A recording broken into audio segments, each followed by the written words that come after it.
So please describe to me what the aesthetic look is exactly. Well, like this guy here. Yeah. So we'll go ahead and bring Oh wow, you really have to come in here? like this guy. Is this No, is this really happening? He met the other guy behind you, bro. Like I don't know what you're talking about. I'm right into that bad boy. You can stay right there, behind the camera, behind the camera. No, see now you got me jealous now. That's okay. That's not no, fair. but you're more in the category like Luther Richter, Arnold, okay? My man. Okay. Yeah. Arnold Ferrigno. Huh? Okay. Aesthetic.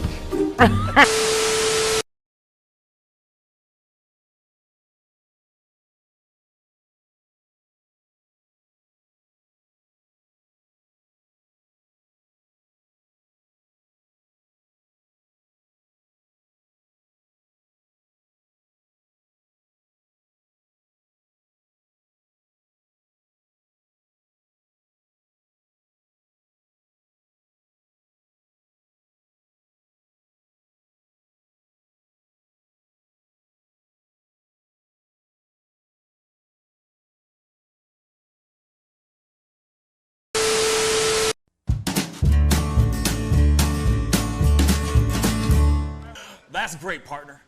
You two ever go out place everything in its proper place?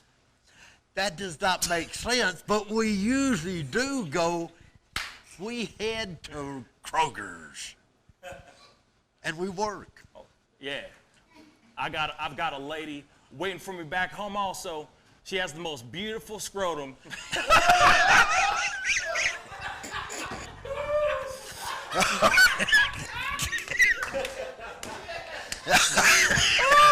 Oh, God. And when she sings, she sounds just like a puppy dog.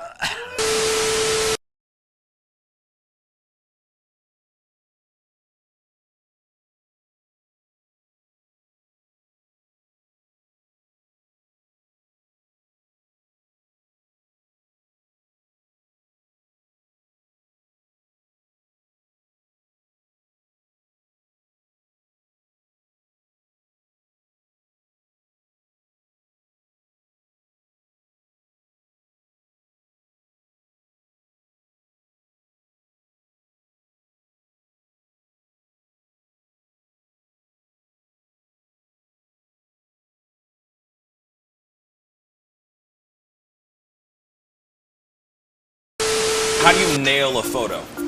Just gotta get in the mode. You gotta talk with your eyes. Talk with your eyes. Talk with your eyes. You Okay, gotta so have the eyes. can you show me a little bit of something, like to this camera? I would love to know how to do this. I just want to know. Well, How I do you do it? mean, Teach the me smile, something. You can get the sexy eyes. Then you gotta get the smile. Smile going on some shoes, but Wait, hold up. You got. I gotta when it's try time, this with when it's Hold time on. to laugh, I gotta try this you gotta with think you. of something funny and start do, laughing. do it again. Do it again. How do you do it? Teach me. Sexy eyes. The sexy eye. Just a sexy eye right here. Smizing? Smile. So you're smizing. Smile. Okay. And then you gotta get the. No, I look like I need to take a poop or something.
Each words were like little toy guns. No sting, no hurt, no one, just a bang, bang. Right? Is that it? Yeah, it's something like that. Just a bang, Toy bang, guns. rolling off your tongue. Toy guns. It's no smoke, no Bang, bang. bullets. Water guns. All right.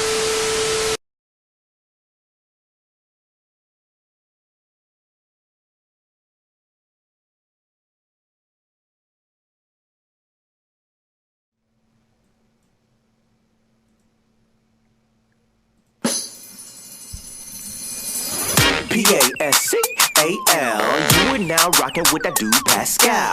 We be going wild, Haitian in the building, so original. Got the haters catching feelings. Get your hands up to the ceiling and keep them held high, cause St. Louis isn't ready. Forget about it, goodbye. Hold up, we just saying hi. Five somebody, rise up. Weekdays, catch us live, somebody. Let's go.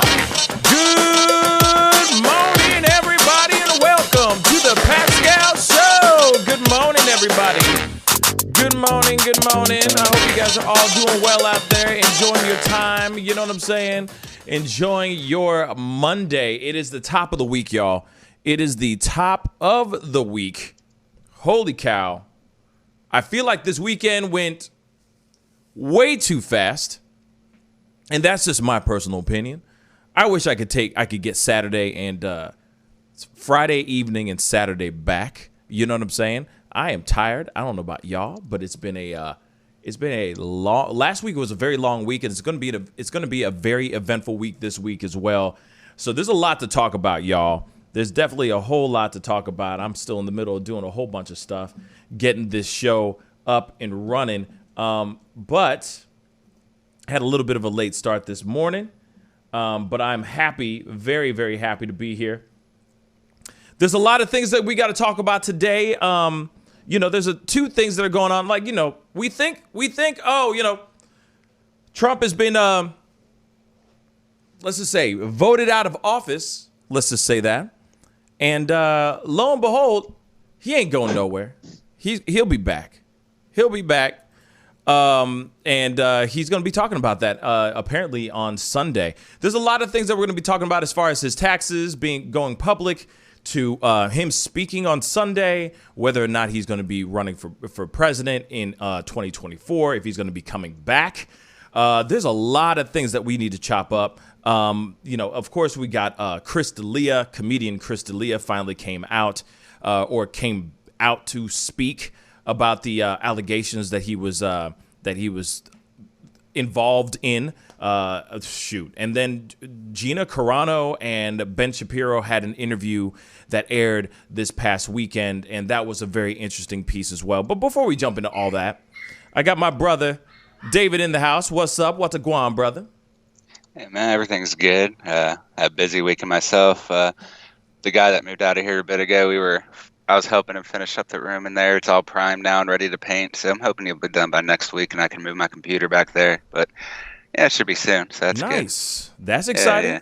That's very, very, very, very exciting. I'm excited for you, man. It's good. It'll be nice to see some depth behind you other than just a wall. Yeah. You feel me?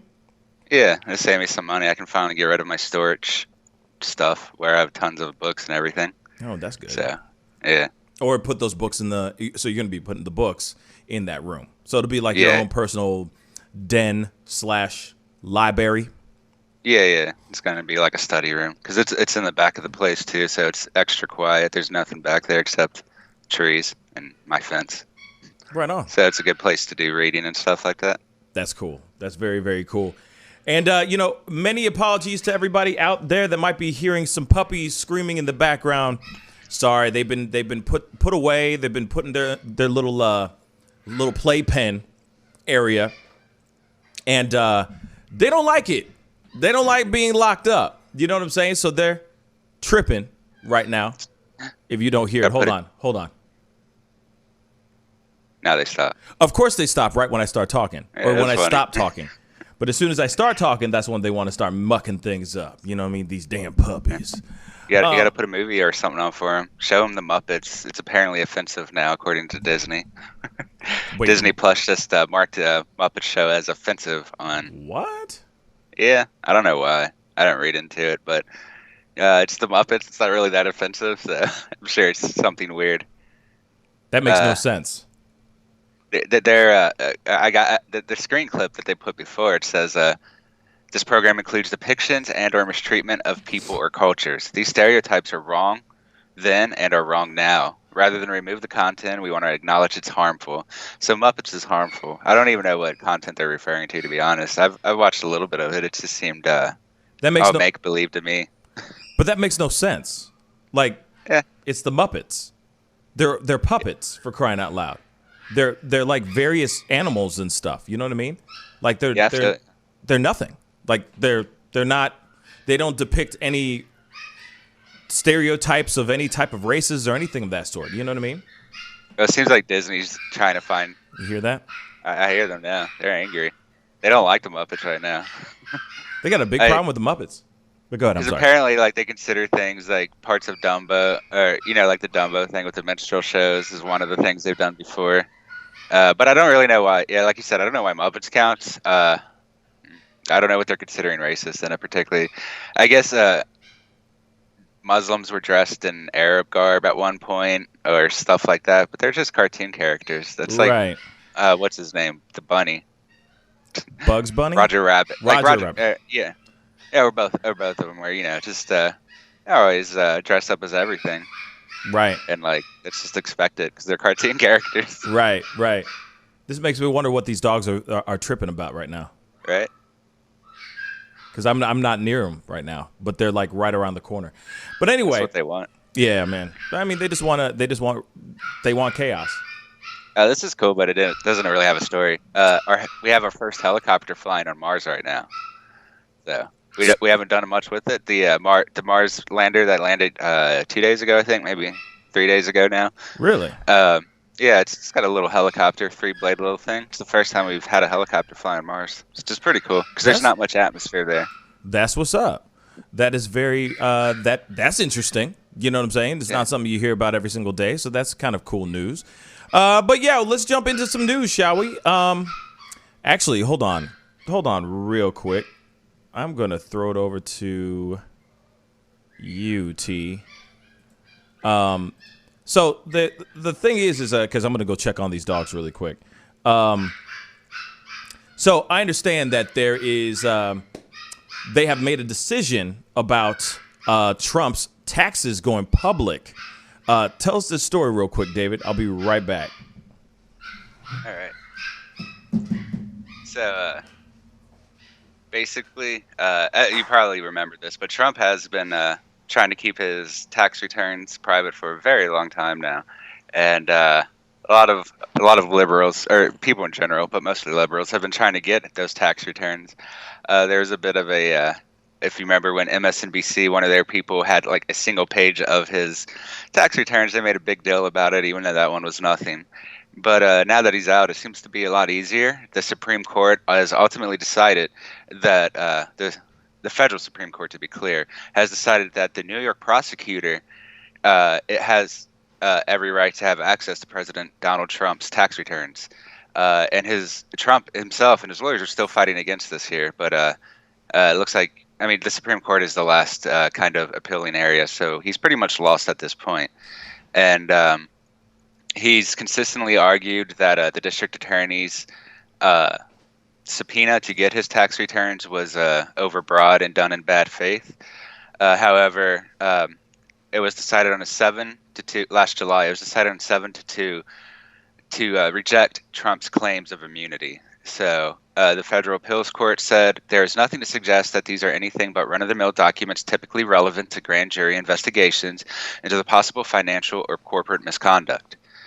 And so the subpoena itself is, according to the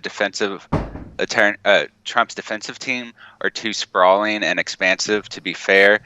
But the court itself says that it's perfectly normal and that this should just go through like it would for any other individual.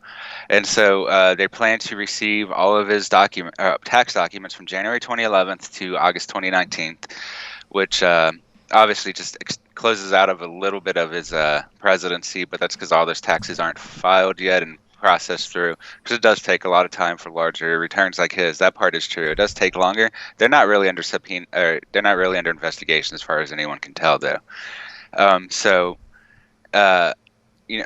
Michael Cohen in the past is one of the reasons they want to look at these tax returns, because he has spent money on behalf of Trump to silence prostitutes would be right if they're paying him money. So they're paying money to women that Trump had sex for silence. So they actually expect to find evidence pointing to that one way or the other within his tax returns, perhaps as a misfile.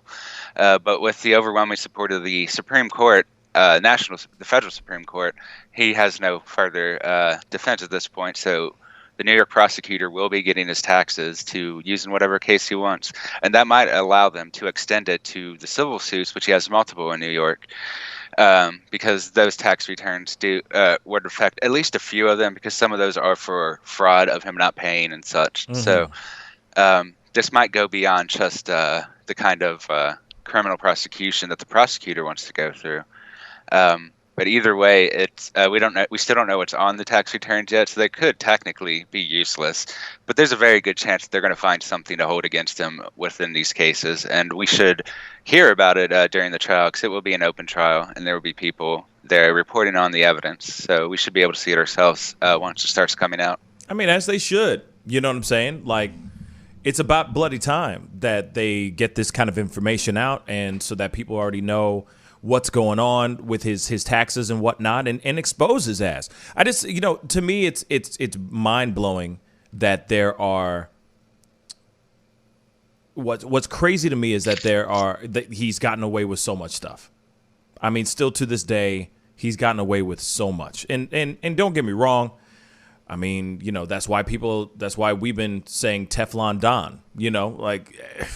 He's untouchable. It almost seems like he's freaking Al Capone in a way. I think it's weird that he has done all this stuff and nothing is coming back to get him. So it'll be very interesting to see what happens when they actually dive into his taxes and find out the truth about this guy, at least with his money, with what he's doing. But, obviously I had stepped away, so I don't know what David was reading. But, of course, he has tried to reject them from getting access to his tax returns, to his taxes. I don't know why. Like, obviously something's not right, or something's in there that he's trying to hide. He clearly is trying to hide something. And, of course, the New York Attorney General is trying to get down to the bottom of it. And I can't wait to see what is actually in his taxes that is incriminating, of course, first. Because, I don't care. If there's nothing there, then there's nothing there. But if there's something that is criminal in there, then let's, take him down. That's what I think. Take him down. And there's a good chance it will provide new information on the supposed collaboration, or what was it called? I don't know. Working with Russia type thing that we went through. Because there were investigations into it. There's some convincing stuff, but a lot of the information was gathered in shaky ways, and this could point directly to his expenditures in Ukraine and kind of open that case back up if there's evidence related to that. Yeah, it'll be very. Once they get down to it, once they start boiling it down and start looking into his stuff, it's going to be very interesting to see what they actually do, what they actually find, if they find anything. Even Siri, hello Siri, from all the way from Germany. Good evening or good afternoon, sweetheart. She said could take years though for a forensic audit, and that's very true too. Then fine, you see what I'm saying? Like, I am not tripping about it. Please, by all means, take as much time as you need. Yeah. Take as much time as you need, sweetheart. Figure it out. Do the deep dive. If it means it's going to take you down, if it's going to take him down, do it. Do what you need to do. And also, on the other side of the fence, too. Let's be real. Do the deep dive so that we can shut the hell up about it. If there's nothing there, do the year or two of the deep dive. You know what I'm saying? Trace songs that ish. You know what I'm saying? And be done with it. Find out if he's guilty of something or innocent so we can move the F on. And if he is guilty of something, cool. If he's innocent of something, of it, cool. Then we can move on and live our happy lives and do what we need to do. Then we will finally know the truth, whether good or bad, and just be good. You know what I mean? Mark Jones, exactly. Dive in. Just dive in like Trey songs and be done. Get all up in that. Get messy all up in that ish. Find out the information, whether it is true or false, and be done with it so that we can all move on with our lives. And then if he wants to run in 2024, bang. He runs in 2024, and that's on us. We created this monster. Real talk. We created this monster. You know, more than half of the world voted him in 2016. I mean, sorry, half of the country, not the world. Well, maybe, but half of the country voted him in 2016. So, you know, we created this monster. You know what I mean? So there it is. There it is at the end of it. Go ahead, David. It is going to take a while to get through all of his tax returns. Yeah, take your time, baby. Yeah. There's like, 10 years of them or so, maybe a little more. I forgot the exact number. But on top of that, his taxes are roughly 1,000 pages each year. So this isn't unusual for corporate taxes because he was the owner of all those companies. They're not private. Like he owns them. They're not on the stock market or anything. Yeah. So they do have a lot to go through. They need both tax and criminal lawyers on it, and they're looking at about 50,000 pages at the very least. So it will take a while, and they need both types of lawyers to look over it. But if they're being thorough, it will take a while. But they should probably find something just based on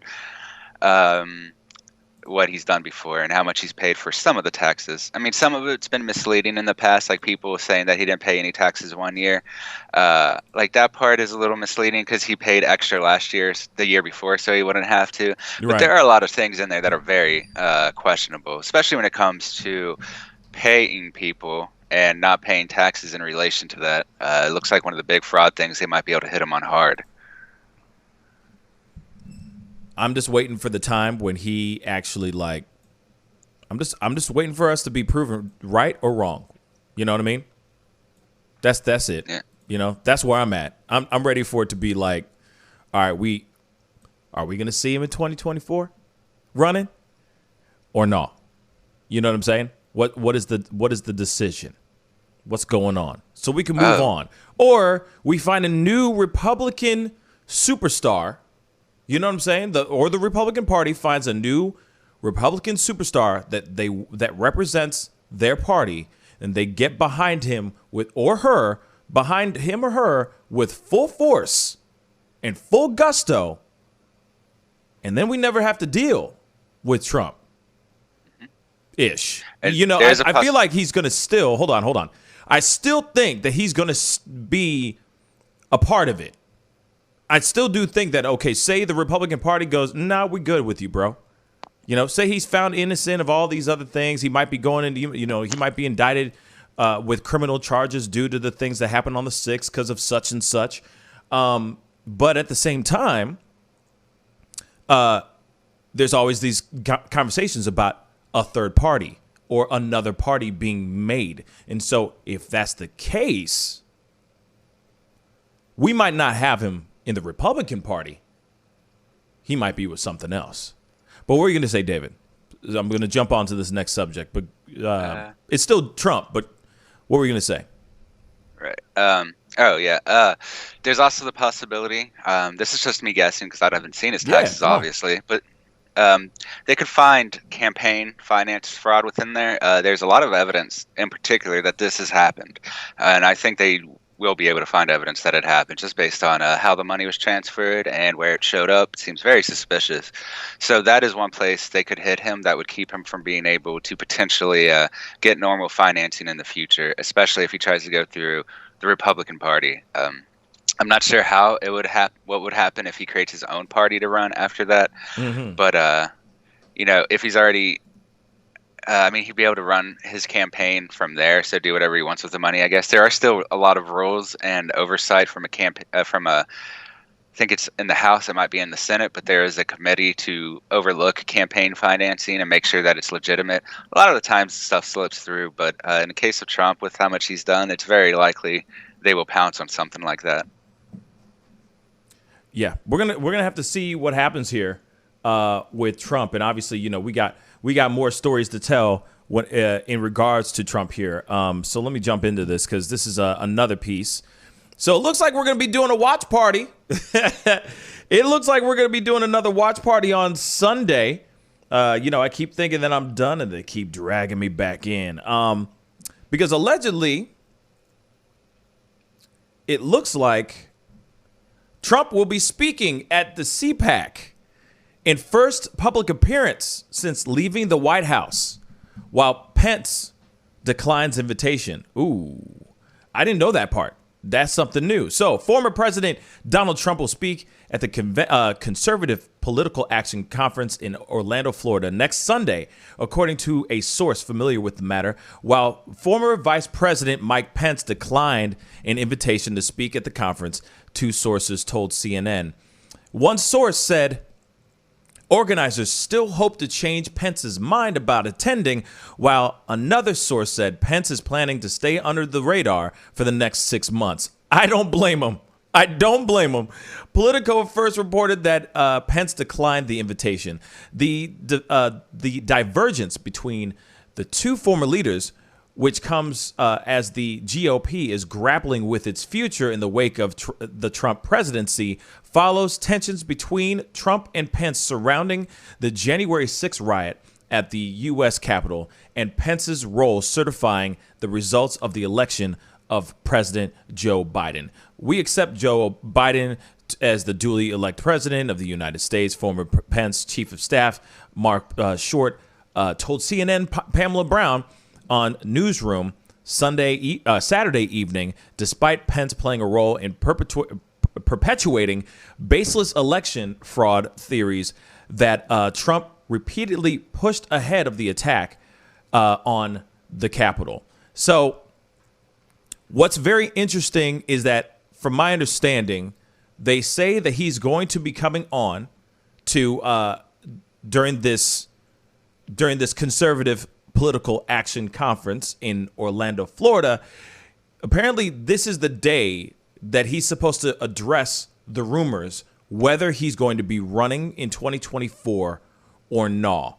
My thoughts and my prediction is that he's going to be saying, I'm running in 2024, or he's going to, you know, he likes to tease people. You know what I'm saying? He loves the element of drama, right? So my thoughts is that he's going to do everything he can to keep everybody at the edge of their seat. So my thoughts are he is going to say, yeah, maybe I will, maybe I won't. I'm not sure. I feel like he's going to say something like that. Maybe I will, maybe I won't. I'm not sure. I think like he'll that. say something. I think he's going to tease us. I think he's going to tease the general public and then eventually say something more. Now, of course, there's a lot of people that are sitting here saying that he should be put back onto social medias and all that so he could speak again, tweet, etc. Because tweeting and Twitter was his like Atari. You know what I'm saying? That was his PlayStation. Now and that he doesn't, Zuckerberg supports that. Yes, Zuckerberg does support that. But you know, that was his pride and joy. That was his platform in which he could say whatever he needed to say for people to listen to him, etc. People ate that stuff up. Now, because he doesn't have a platform right now, I think he can go on YouTube. I think his ban has been lifted from YouTube, so he could go use YouTube. But given the fact that he loves himself some Twitter, that's like the only place he's been able to go or used to go to speak. I've heard other speculations of him starting his own social media platform as well. We don't know if that's entirely true or not, but there has been talks of that as well. But yes, they're saying right now that there is a possibility that he's going to, during his first public appearance since he left office, he will be addressing whether or not he is going to be running in 2024? I honestly expect he'll announce that he's going to, or at least close enough to start getting donations. Because last year, like Mr. Super points this out, he was roughly estimated at $1 billion worth last year, and but at the same time, there's been rumors that he's lost a lot of money. We know that even though he was getting 2/3 of the campaign financing of all donations to the RNC, at least part of his campaign went bankrupt after that. So it's very possible he's just like laundered that money into his own personal stuff, which is kind of what I think happened, but it's hard to be for sure. So even though he kept 2/3 of the original campaign donations, 1/3 went directly to the RNC. There's still a possibility he's lost some money at least, or at least in certain areas. Like he may still have his property holdings, but obviously his brand has suffered quite a bit. And I mean, he could start posting on Parler. They're back now. He never actively posted on it before. Usually it was someone like I think his son would often repeat his post on there, so he didn't use it directly. But that is back now, as well as at this point, really, all the far right conservatives are on a different channel anyway, so that's probably where they would show up, on Gab mostly. But there's I think there's a possibility that he will start this sooner, just so he can start getting campaign money. Because if his previous campaign did run out of money, I mean, he could partially, because it is filed as a company, so he would be able to possibly tie it into a bankruptcy claim on his taxes, especially with other stuff, if he points towards it as being a government expenditure that took from his private earnings. And he might be able to play around with that. But I do think he'll start the campaign sooner, just because he wants that money. There's good reason to believe he doesn't want to spend his own money on the campaign, and he has this opportunity to start campaigning right away. And let's not forget, he's been campaigning for basically 6 years now. He never stopped while he was president. So he'll probably likely want to get back onto that, even if he ends up not running in the 2024 elections. If he gets enough following, he can just kind of transfer it to his son maybe, or something like that, or his daughter. I don't know, whatever he thinks would get more popular support. I'm not sure how people think of his children. I don't think highly of any of them, but they are popular to some people for sure, so that could carry some weight.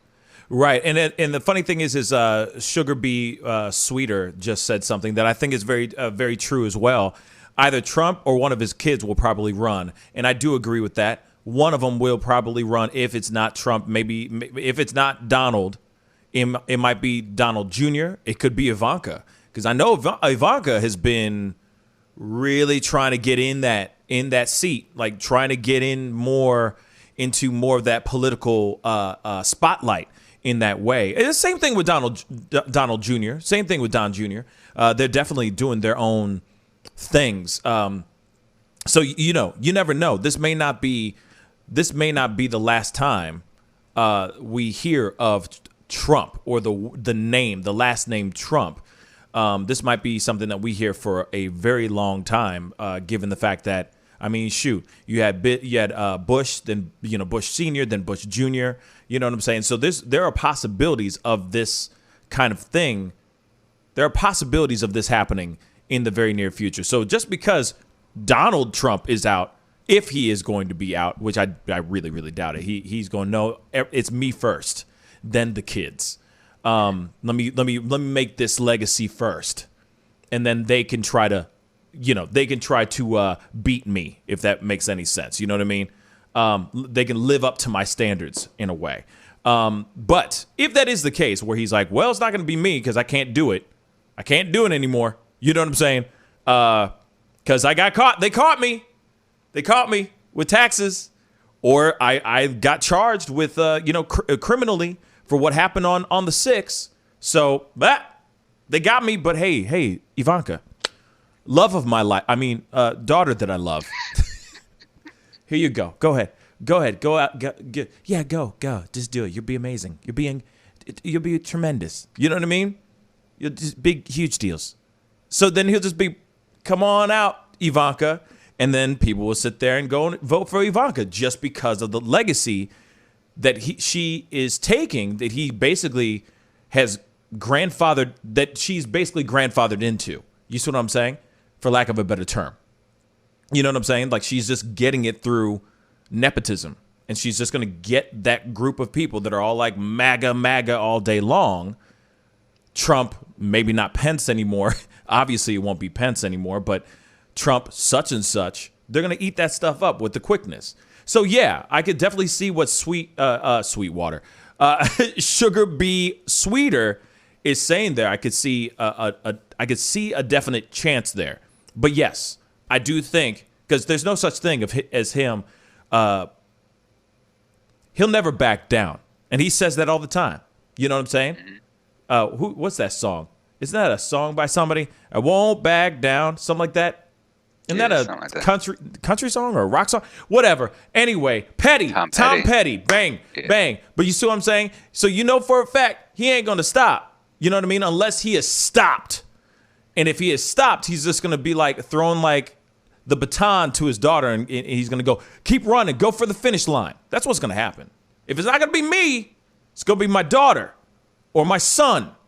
And I'm going to tell him what to do from behind the velvet curtains real quick. Yeah. You know what I'm saying? So that is a very good possibility. But most definitely he's going to be coming out Sunday saying something. And we are going to watch it. I'm just letting y'all know. We're going to watch it live together on Sunday. Just a quick shout out and heads up for Sunday. This is going to be another long week, y'all. But we will be watching that one too. Go ahead, David. I'm so sorry. I didn't mean to talk over you, bruh. That's cool.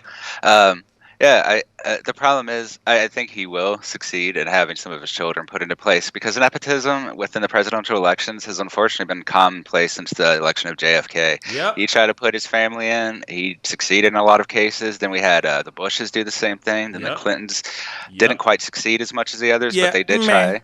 It was a man. Yeah. Yeah, they tried at least. They got cut down pretty hard. I mean, lost Hillary, to Trump. But Hillary got far.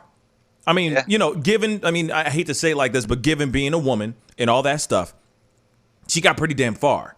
You know what I'm saying? Especially running for president, all that. I mean, the fact that she was up against Trump, it was just them neck and neck. You know what I'm saying? That's pretty groundbreaking in my personal opinion. It doesn't matter what you think of her, politically or otherwise, if you know anything about the dark web and all that stuff, but the fact that she did a lot is one of the main reasons why we have Kamala Harris in office right now. Because I don't think you know what I'm saying? I don't think that would have been possible if she didn't come in and kind of stomp out a path for women in politics. You know what I'm saying? Yeah. I know she wanted, at least a while ago, before Trump's campaign, they were talking about trying to get Chelsea, I think that's her name, their oldest daughter, Chelsea. To start their only daughter. So they were planning, their only daughter, they're planning to get her involved in politics before Trump ended up destroying Hillary's prospects. But they were talking about that a lot, trying to get her a Senate seat or a House seat of some kind to try and get her to follow on with the dynasty, just the same way as the Trumps and the JFKs or Kennedys and the Kennedys and the Bushes. I mean, yeah. Random left turn. But I met Hillary Clinton a while back. This was when she was it was right after Clinton's time, and she was actually really, really nice. But at the same time, it was a lot of hurry. You know what I'm saying? Like, she was kind of in a rush, and this was during one of her campaigns. She was actually campaigning at that time. And remember when she was running? It was against Obama. Like she was one of the many that were trying to get in trying to go against Obama, Mitt Romney, all that. And she, like, real talk, Mark, to answer your question, she was actually really nice. Surprisingly a nice woman. She was just she was very much rushed. Everywhere she was just kind of rushed around, but I got to take a photo with her and all that, which was really cool. Like, she was a very sweet lady. It didn't seem like she had, of course now people have said there's a lot of bad things being said about her now, but she was very nice, very kind, sweet lady. Very happy to meet everybody. You know, I was a photographer for a band at that time, and they were playing opening for her before she went up to speak, and the band was actually pretty damn good. But anyway, we all had to do some background checks and all that, make sure that we were. No one was like a serial killer, you know what I'm saying, or a terrorist. But we all got the clear, and she came out. She was backstage. We were all backstage, and we all just got to kind of like shake her hand, talk with her. Of course, Secret Service was everywhere, just doing this thing, looking around everywhere with their, you know what I mean? Yeah, 10-4, you know, yeah, you know, 6 o'clock. You got my 6 the entire time, which is funny because there wasn't really anybody backstage except the band, which was like 4 dudes, me, and their manager, and we're all just standing there, and you see these Secret Service guys just standing around like they really are doing something important, like looking side to side at nothing. You know what I'm saying? It was interesting. They're like, ma'am, ma'am, ma'am, ma'am. You know what I mean? She was very cool. Took a photo with her. I don't know where that photo is anymore. I have to do a deep dive and try to find that again. But she was very sweet lady, you know. Obviously, things have changed. I don't know what kind of person she is now, but she was nice. You know what I mean? I was in a choir. It's funny because her family keeps coming back into my life, or at least during this time in my life. So when I was a kid, I went on tour. I know this is like a left turn. I'm sorry for going off this beaten path, but we're going there. When I was a kid, I went on tour with this choir, right? And we found out, like, I forgot where we were. I think we were in Paris. And we found out that the Clintons were at a hotel near us. So the choir, we all got together because it was a huge ass choir, national choir of people from all over the country, and a national symphony. And so strings, brass, you name it, all together. And we all got together, and our conductors and our whatevers, choir directors and all that, they're like, we are going to go set up outside, and we are going to play for Bill Clinton for the Clintons, right? And that's exactly what we did. We literally set up in the middle of nowhere, and we just started playing every single patriotic song we could play, right? And so next thing you know, Bill Clinton's opening up the windows and, you know, pointing down and waving and all that. And it was cool. It was a cool moment. We didn't get to meet him then, but it was just funny that, you know, everything kind of, you know, your paths are crossed in some weird way. You know what I mean? And then flash forward 10 years later or something like that. There she is standing right next to me. I'm shaking my hand with her, and I'm telling her this story of like, hey, I don't know if you remember that time and such. We were, you know, here. A choir was singing. I was one of the people in the choir. Hey, you know what I mean? And she was just like, oh, my gosh, I do remember that. She probably didn't remember that. But still, she was just very sweet. And got to take a photo with her, and we kept it moving. You know what I mean? Cool. Yeah, I know. Nice. Left turn story. But it was a very cool thing. You know what I mean? But moving back to the story at hand, I mean, Trump's going to keep running. He's going to say that he's going for 2024 because he's somebody who's not going to give up. He has a lot of people that still support him, still love him. He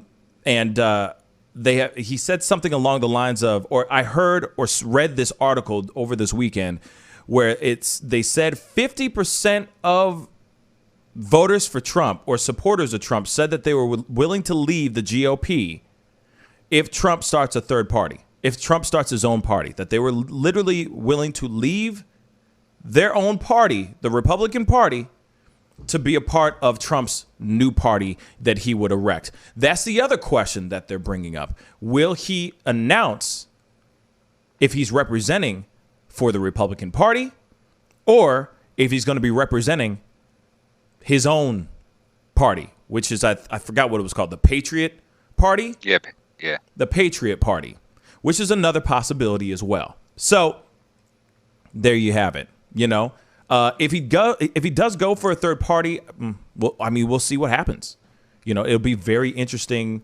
It'll be a very interesting series of events, like Ross Perot. You know what I mean? Like, it'll be interesting to see if he actually has a fighting chance, which he obviously will have a fighting chance, but I don't know if he'll win. But he'd have a fighting chance. But that's if they don't find anything in his taxes, and if he doesn't get criminally charged or found guilty for charges in regards to what happened on the 6th of January.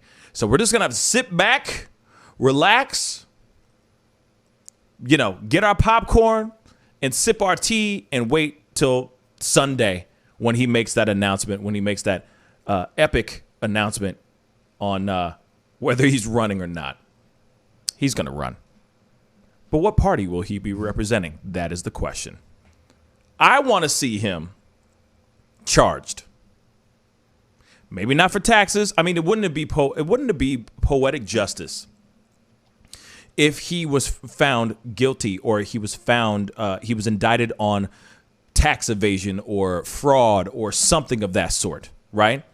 Wouldn't that be poetic justice? And it wouldn't be the first time. I mean, True. That is a way they get a lot of terrible people that they can't prove other things on. Like Wesley Snipes? Yeah, Wesley Snipes. I'm just kidding.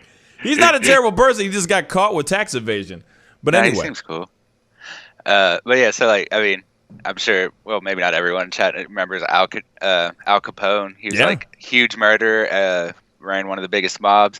They got him on tax evasion and sent him to Alcatraz for taxes. Yeah. That's not unusual for wealthy or dangerous or powerful people. So it's very possible we will see something significant come from the tax returns, since they weren't able to pin a punishment, or I forget what the proper term is, but they weren't able to add a punishment to the impeachment, so he can just come right back. But taxes have always gotten people in the past, so there's almost always something they can find, because even if you mean to do well, most of these people probably don't, but even if you mean to do well, it's quite possible to make a big mistake. Mm-hmm. And these people are hire lawyers specifically to try and get those mistakes to go through. So there's always a lot to find there. And they even if it's not something they normally charge people for, they can charge him as a kind of proxy for what he did on the 6th or any of his other activities. Yeah. It would be fun. Like I said, he probably has a lot of dead bodies buried somewhere. You know what I'm saying?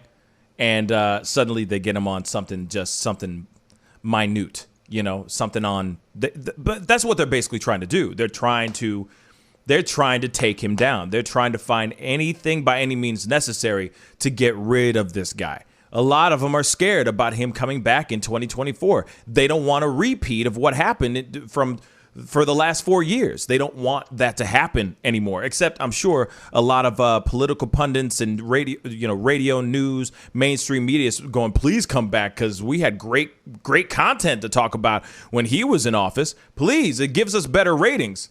But yeah, it'll be it's definitely they're really looking for something. But Debate Me just asked something in which I wanted to pull up, because we do have an article about that as well. Debate Me said, Pascal, talk about Matt Gaetz and Laura Boberg at some fancy dinner 2 days ago in Mar-a-Lago, $10,000 per couple, while Texans are dying. So we got a story about that. Let me find that real quick. I know that you emailed it to me. 1 second. Where did it go? You emailed it to me, correct? I emailed you the flag story about her because it's related. I guess I'll just mention it. But she also wanted on 2 days ago. Laura Boebert started encouraging the government to lower flags for Rush Limbaugh. Yeah. And she asked Joe Biden to do it in particular via tweet.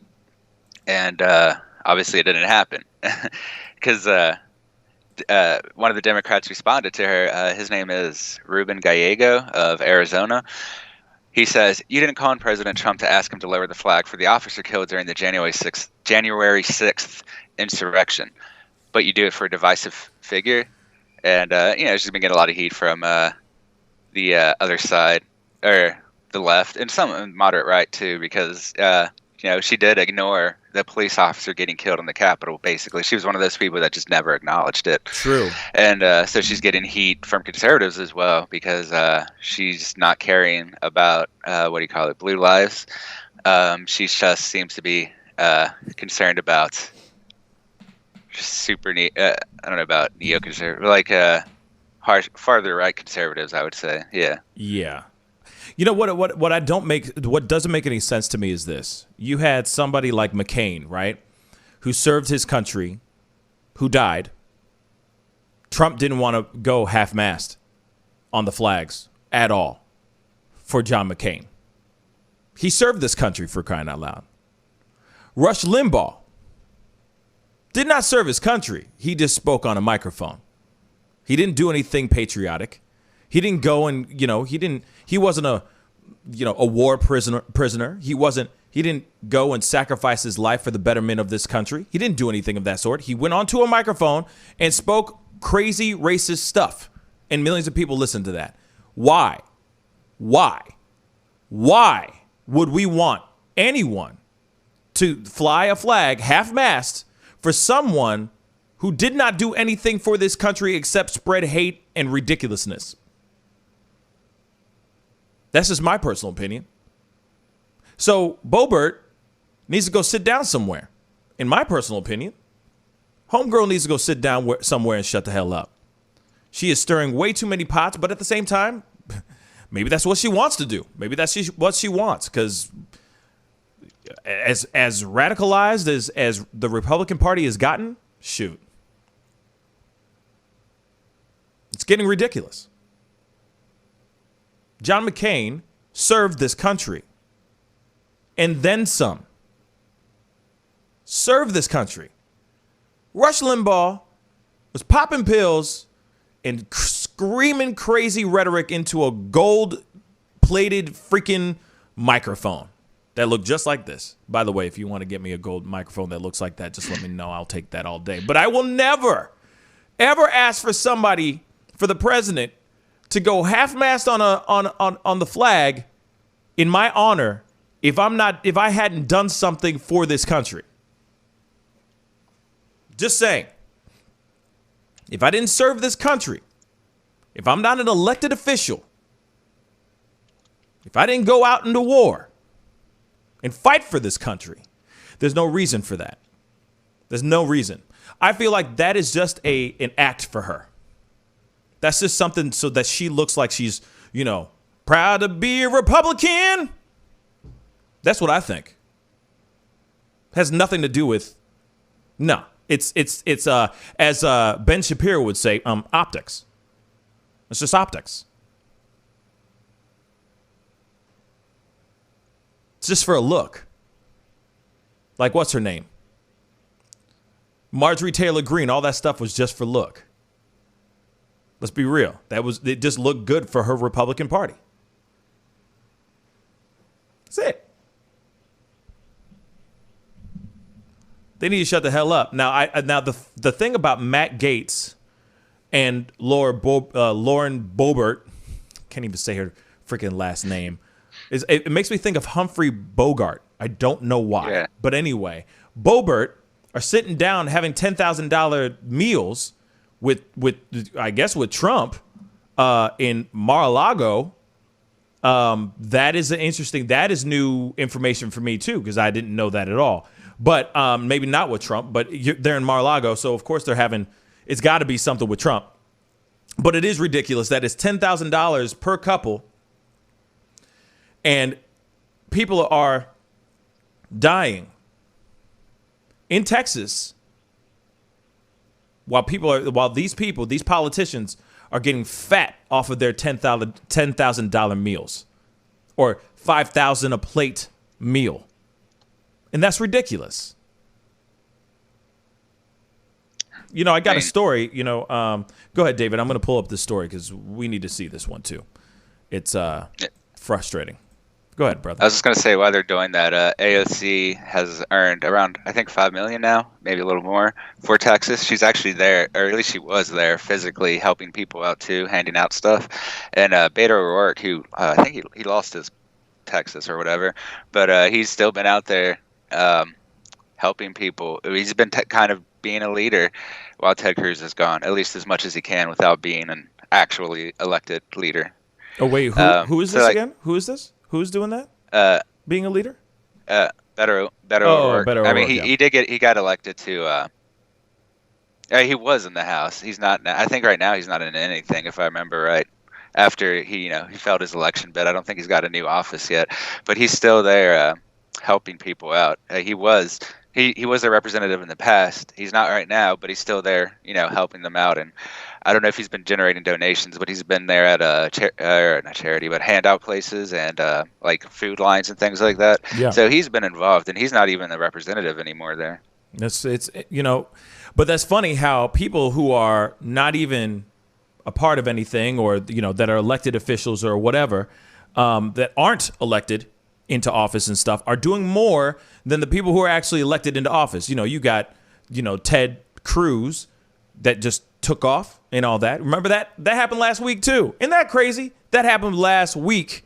Okay. Now you're seeing this title and I'm seeing it too. And this is a true story. And this is something that's been going around like crazy. And it's so messed up that there are things like this going on. And yet you have people, these elected officials that are out chilling in the cut, enjoying the sunny, warm weather of Florida, eating $5,000 plates or $10,000 or $5,000 a person or whatever it might be, not doing a damn thing except worrying about their own selves, instead of worrying about people that are dying, everybody. Okay? Listen to this. Family of 11-year-old boy who died in Texas deep freeze files a $100 million suit against power companies, against ERCOT. Real talk. An 11-year-old boy dies, freezes to death in his mobile home with his family. Not with his family, but I mean, he died and the rest of his family survived. But let's hear this. So, ERCOT and, Entergy Corporation have been hit with a $100 million lawsuit accusing them of gross negligence and death of a child whose family suspects his hypothermia. He suffered hypothermia when they lost electricity and heat in their mobile home during the historical cold snap. The mother of 11-year-old Christian Pineda filed the wrongful death lawsuit in Jefferson County District Court, alleging the utility giants put profits over the welfare of people by ignoring previous recommendations to winterize its power grid, which sustained an epic failure last week and left more than 4 million customers without heat and electricity as temperatures in some parts of the state plunged to single digits. So, despite having knowledge of the dire weather forecast for at least a week in advance, and the knowledge that the system was not prepared for more than a decade, ERCOT and Entergy failed to take any preemptory action that could have averted the crisis and were wholly unprepared to deal with the crisis at hand, the lawsuit states. Now, Christian died on Tuesday in his family's home in the Houston suburb of Conroe while sharing a bed with his 3-year-old brother under a pile of blankets in an attempt to stay warm. Bruh. I also want to point this out. I mean, because I'm not going to go any further in it because obviously this is a heart-wrenching story and it's so frustrating. But I want to point another thing out. Not only was he holding his brother, trying to stay warm because they were in their mobile home with no heat, no electricity, no nothing. What's even messed up is that the day before his death, he played in the snow for the very first time. because he had never seen and played in freshly fallen snow. And now this young man, this young boy, is no longer on this planet with us because he was trying to keep himself and his 3-year-old brother warm. Now you got people like Bobert, Gates, etc., chilling, enjoying their times. You have Ted Cruz flying out to Cancun with his family. The funny thing is he can literally sit there and say he could do those things because he's got that ability. He's got that money. He's got that privilege. And yet there are people out here that don't have that kind of money. There are people out here like Christian's family that had immigrated to this country for a better life. And now now this child who for the first time sees snow, the very next day freezes to death, or overnight freezes to death and is found dead the very next day. When are our people going to give a damn about their people? When are these elected officials going to really give a damn about the people that actually run and make this country hum? Without all of us, the elected officials have nothing. They have absolutely nothing. So where the hell are they with their dams? Because they give no dams. You understand? Where are they with their Fs? Because they give 0 Fs. You feel me? David? ERCOT has just kind of failed the whole handling of this. And for those who don't know, ERCOT is just Energy Something Council of Texas. They control 90% of the state's electricity. They pretty much have a monopoly given by the government, which isn't unusual for, say, cable and power and things like that. It's kind of how they operate. And they were the ones who initiated the rolling outages where people would only have 20 minutes of power from central to northern Texas for 20 minutes at a time and would go 40 minutes to an hour without power. People were already freezing in that case. ERCOT told people to stop using power or they would have to do the rollouts, and people didn't stop using the power because they're freezing, so they started rolling outages and eventually started failing in places because they're as you may know, the gas and the wind turbines, gas lines and wind turbines both froze, so that caused a lot of power lossage. At the same time, ERCOT has very specific cutoffs for counties, and that's why they were doing their initial rolling outages. It wasn't strictly necessary per se and everywhere. They could have started pulling in more from the national grid, though in a lot of places they had no other options. It was simply because ERCOT, which is subsidized by the government, has never winterized the systems there, even though they knew this was going to happen again. It happened a few years ago, maybe 3-4 years ago, and the polar vortex, we know, is going to continue to be doing this, and they haven't responded to that. Instead of responding to that, they just left things as it was, and that's what's caused a huge majority of these problems, because everywhere that lost power was what they marked as red zones because they didn't want to or couldn't give one of the two. They couldn't give more power to them because they didn't have it available. But so instead of that, they just started cutting people off for long periods, and that's why people were freezing to death. Last I checked, it was almost 30 people, so it's probably over that by now. I mean, that was before this poor baby died, and there's been other deaths since then. So ERCOT, which is the one that has the monopoly on power, subsidized by the government, has not responded to the changing environment that we knew was going to continue. Ultimately, I think it's fair to put blame at there because a lot of the winterization, it would cost a bit of money, but it's not hard stuff to do. A lot of states like Colorado, and I'm sure any state north of here, has that sort of winterization in the electricity grid. Mm-hmm. So they could. There's plenty of places they could have hired people, even if they had to hire people out of state to come in to do it, which isn't unusual. They could have hired I don't know what states near Texas have good infrastructures, but they could pull from Nevada and Colorado.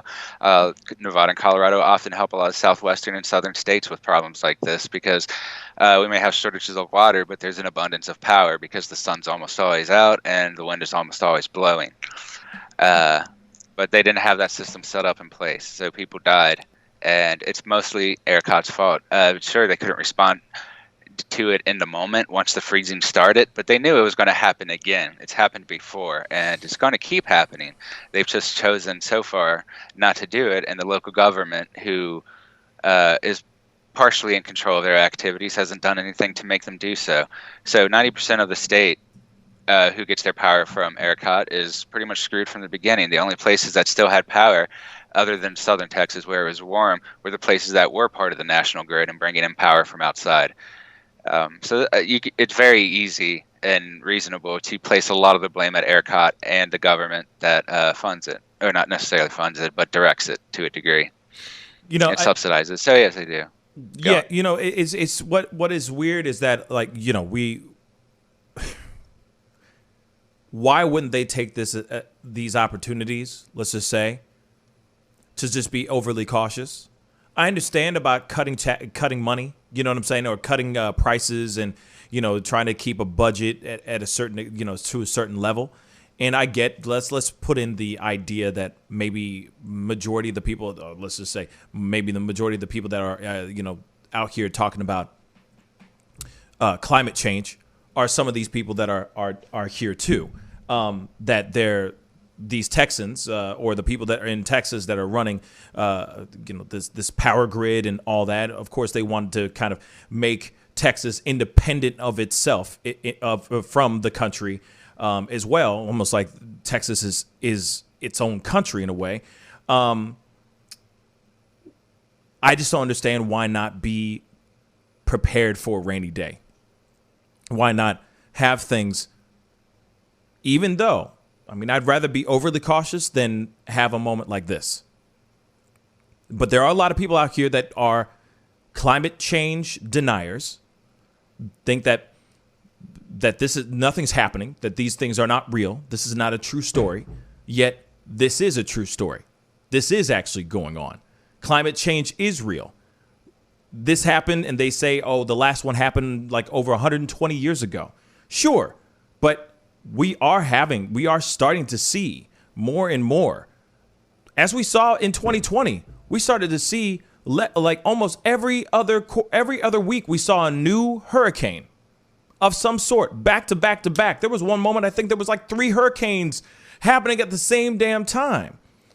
How often do those things happen? Not very often, but at the same time, you can't tell me that the world, that Mother Nature ain't talking to us about how we are treating this world, how we are treating the environment, So then you have something like this happen, where people who are in the southernmost tips of, southernmost areas of Texas are going, I ain't never seen snow in this area before.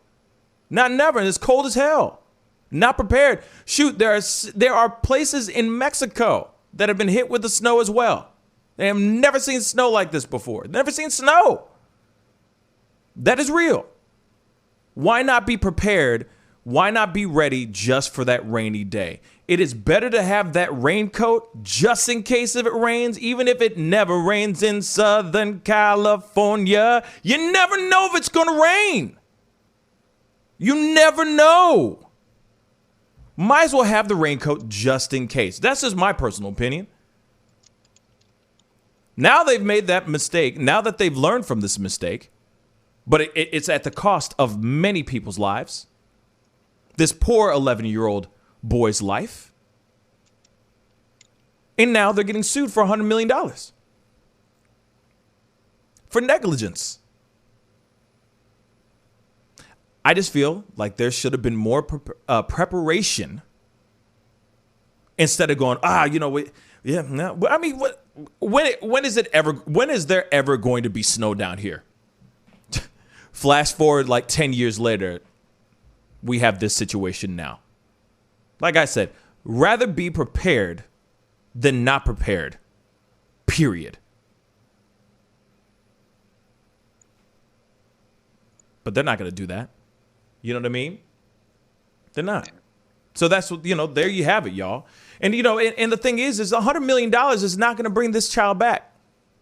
And for a fact that they're going to settle outside of court, or that power company is going to either make that family's life a living hell, or how it is.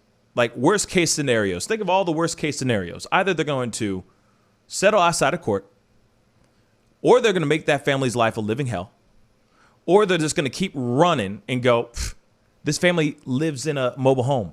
They're not going to be able to afford anything, afford a good lawyer to keep this case going on and on and on, this lawsuit going on and on and on. They're going to sooner or later run out of money, so let's just keep it going. Then we don't have to spend any dollars. We don't have to spend anything. This is what happens when you deal with big business, when you deal with big companies like this. Wait for it. And it's sad. But I don't blame that family for suing. Absolutely. That poor child, Christian, is gone now. All because of them not doing extra things, that just a tiny few things, so that they can keep those windmills and their whatever it is, their power grid running, whatever needs to be done. They're trying to cut corners so they can save a couple $1 million. Now it's coming back to bite them in the ass big time. Also, I'll say this too. This will not be the only lawsuit that happens for ERCOT. Wait for it. And Entergy. Wait for it. There's more. There will be more coming. There's a lot of people that lost their loved ones. There's a lot of pissed off people right now. Wait for it. Wait for it. We gotta jump into a very quick commercial break. But when we come back, we're gonna be taking a little bit of a left turn. Chris D'Elia, comedian Chris D'Elia, finally, after months, several months, almost a year of silence, has finally broke his silence and speaks about this whole these sexual allegations that were thrust upon him. And we're going to be looking at the video because it's a short one. So we're going to check out his video and see what he has to say about all this. But we'll be right back. Stick around. This is the Pascal Show. Bye.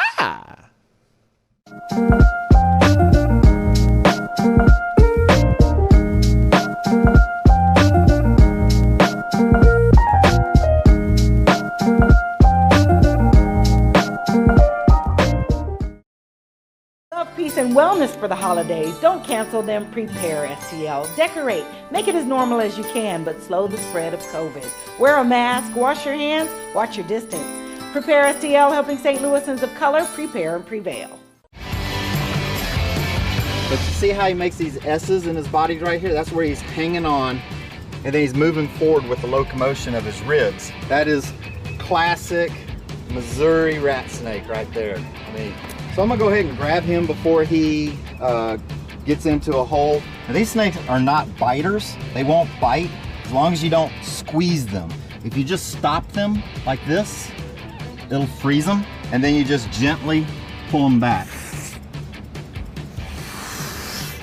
As long as you don't squeeze them, they won't bite. Yo, Mike, what's up, man? Guy? Good to see you, man. Yeah, so Sugar Fire. Yeah. Fully open, right? Yeah, we're pretty much open. So you can't sit inside yet. Monday you can sit inside a little bit. We'll have 25% of the tables inside, and then we're letting it rip outside. So I know that there's a lot of people really concerned about staying safe and all of that. No, so what are you guys doing in regards to that? Well, we have extra people to clean and rub everything down all the time. Everybody inside's wearing masks. And we have those little stickers on the ground so everyone can stay 6 feet apart. Right on. The tables are all spaced out, inside and outside. Sugar Fire, open in full effect right now. They're staying healthy, they're staying clean. Go get you a rack of ribs. Sugar Fire, open right now. Thanks.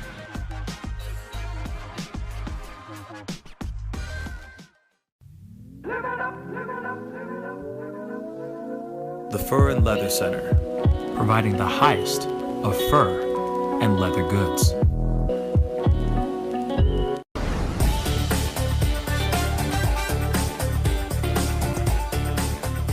You're gonna perform I'm sorry, tonight. I can't make this interview boring because this No, man it's is not too boring. exciting as a host. And I'm truly saying this, and if y'all can't do this, me and this man here is gonna leave and go somewhere else where we can get some love. I want everyone in the building to say, I love Pascal on the count of 3. 1, 2, 3. Wow.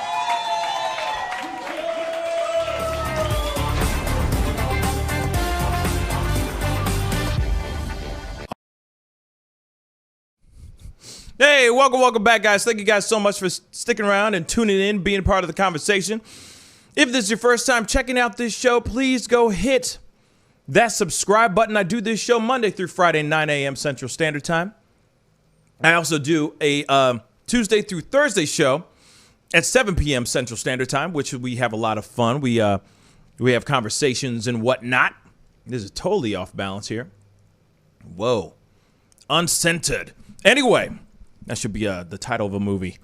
Uncentered. Actually, that sounds like a political show. You know what I mean? Yeah. There you go. Good ring to it. Yeah, why not? Uncentered. You know, are you Republican? You Democrat? You extreme leftist? I know that Ooh. It's been a really long time since you've heard from me. Yeah, I agree. It has been a long time. I don't know why that just happened, but we're going to go with it. But anyway, I do this show Monday through Friday, 9 a.m. Central Standard Time, an evening show Tuesday through Thursday at 7 p.m. Central Standard Time. So please go crush that subscribe button. Don't forget to hit the like button down below and then join into the family chat off on the side or underneath or wherever you're watching this show right now, because we are streaming on multiple sites. Okay, so please most definitely do that. Anyway, we got to go into this story here. Now, if you don't know who Chris D'Elia is, Chris D'Elia was or still is a very popular stand-up comedian. He's been on his rise, you know what I mean? He's been making his ways, you know, up the stand-up comedian ladder, all right? A lot of people like him. I thought his podcast was pretty funny. I mean, it's entertaining. It's not like it's something. It's like candy. You know what I mean? It's a nice vacation from the seriousness of what's going on in the world, okay? But recently, or about a year ago, the top of last year, he was slammed with multiple sexual allegations. Everything from, and they have receipts, man. They got receipts like a mother lover. It's bad. It's really, really bad, y'all. To the point where he went into hiding. Now, there's a lot of allegations in regards to him trying to talk to underage girls, how he treated these girls, how he approached certain girls. I mean, everything from allegations to assault. It's bad. It was really, really bad. Well, 2 days ago, Chris D'Elia, after like 8 to 10 months of not speaking at all, he came out with a video addressing all the things that have been addressing pretty much the allegations. And we got the video. Let's check it out, shall we? Hi, everyone. I know that it's been a really long time since you've heard from me. And when the news broke, I put out a statement that said everything I've done has been legal and consensual, and that's true. And I wanted that statement to speak for itself. And I wanted to talk immediately. I wanted to post online. I wanted to do my podcast, business as usual. But I thought that might not be the best thing. What might be the best thing would be if I just take this time to be with my family, try and take a long, hard look at myself, and just and do that. And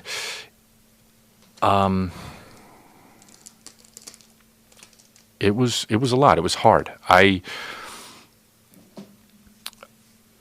first of all, I do know how it looks with all the stuff that's been said and the emails that have been put out there and what the media has been trying to say. And I know it looks bad, and it doesn't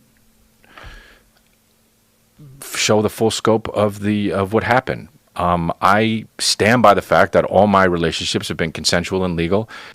Well, apparently a lot of other people think that your actions were not consensual or legal. Not all of them. I mean, I got stories. I'll tell them in here in a second, but let's yeah. And that's just it.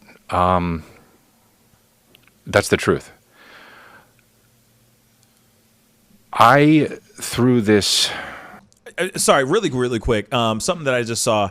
A lady, how you doing? A lady 747 just said, I don't hear accountability at all. Yeah, he starts off within 1 minute and 35 seconds in this B, and he's sitting here going, well, you're not seeing the full scope of everything. Not the greatest start. What were you going to say, David? Can you remind me of what he was getting heat for before exactly? Oh, remind you of what? Oh, okay.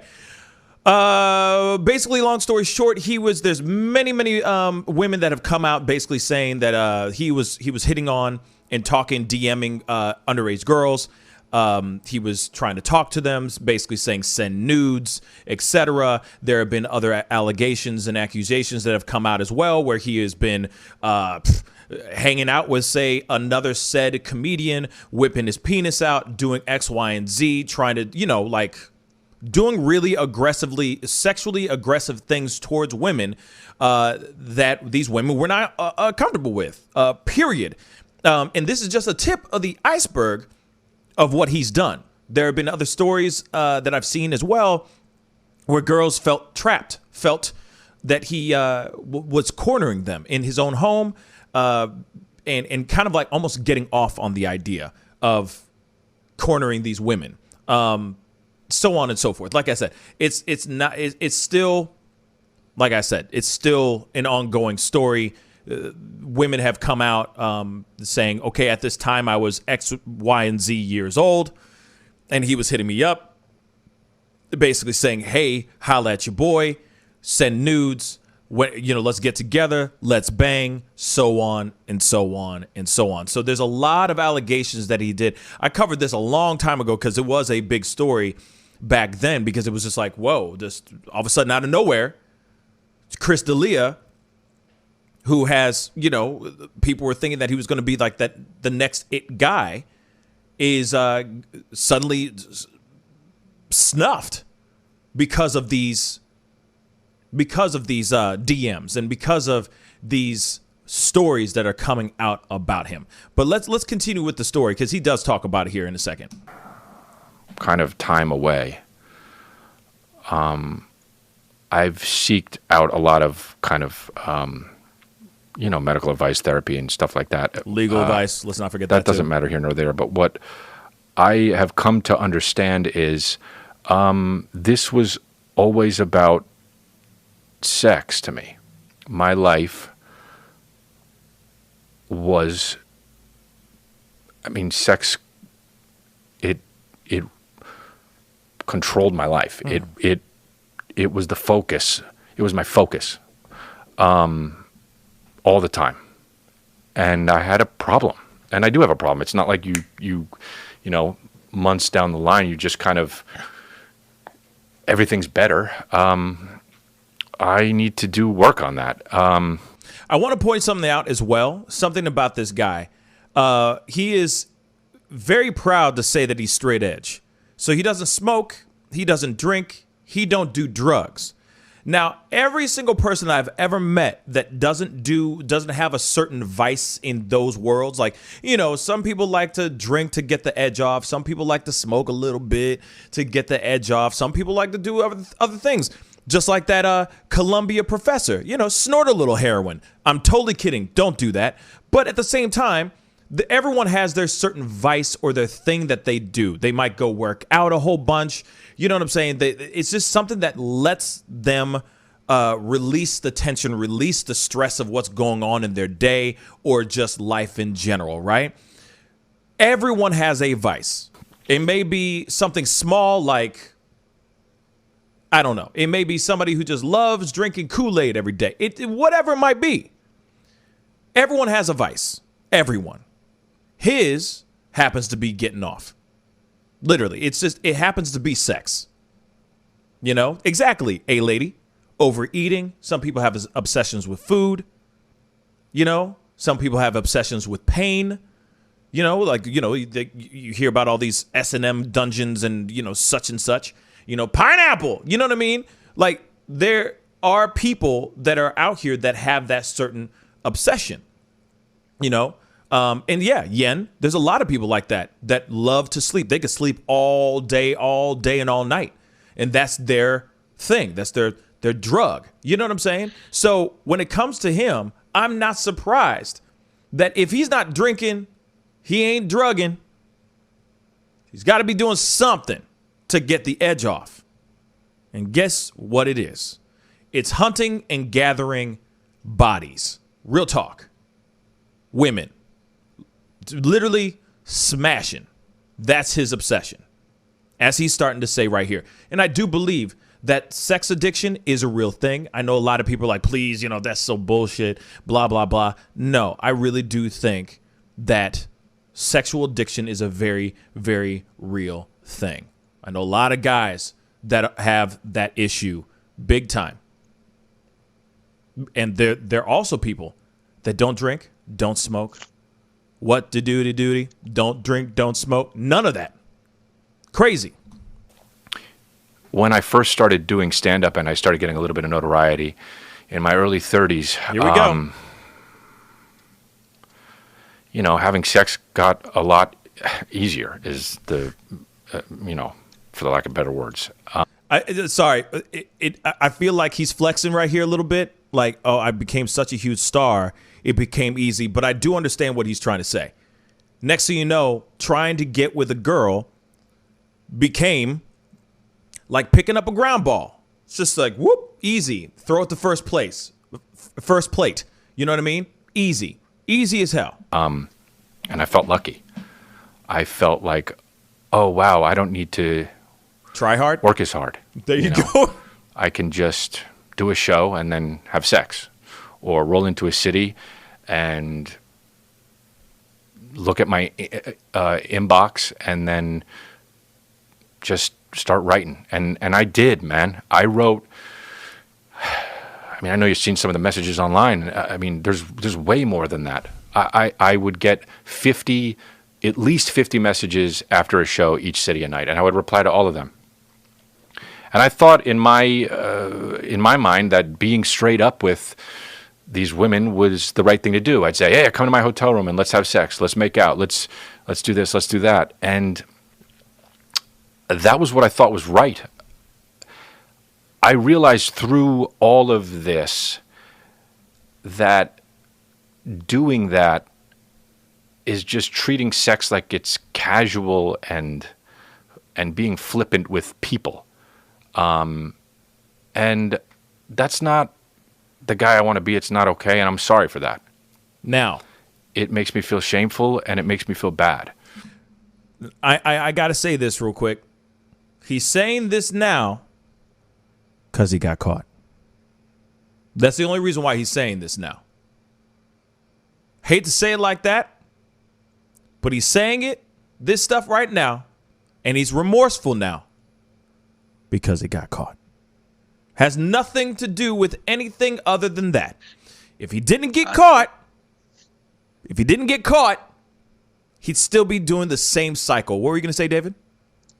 I was going to say he seems more anxious than apologetic. Like, he's nervous, but he doesn't really strike me as emotional about it. Right. Or maybe that's just me, though. I think that he's anxious because, one, it's the first time he's been on the mic since the allegations were dropped, or that the allegations were presented to the world. His emails, all the stuff, the DMs, all that. He's the kind of dude that literally said, "Send nudes." No kidding. He's that guy. He's that guy.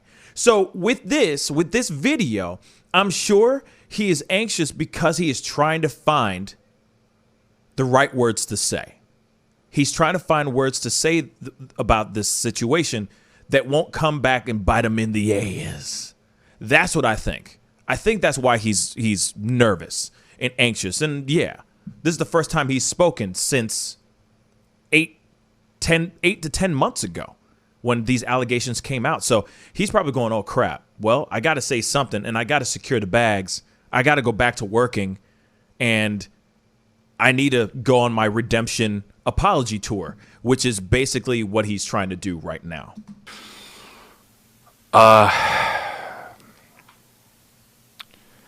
People talk a lot about the power dynamic and about, why should someone who is a fan of yours have to worry about if you want to sleep with them or not? And I don't I don't know where I fall on that. I sometimes think, especially in my early 30s, I would be like, well, the girl has the power because that's, I want to have sex with them, and if they want to have sex with me, then great. But what I can say is the familiarity. I would use the familiarity. You can't say familiarity that I had with these women to have sex. I was like, oh, they already use me. They already know me. I didn't have to do the extra work. And I was talking to one of my friends about this and about the power dynamic and about the familiarity and not having to use that. And I said, why is that behavior not okay? Why is it not okay to sleep with somebody if it's consensual and they want to sleep with you?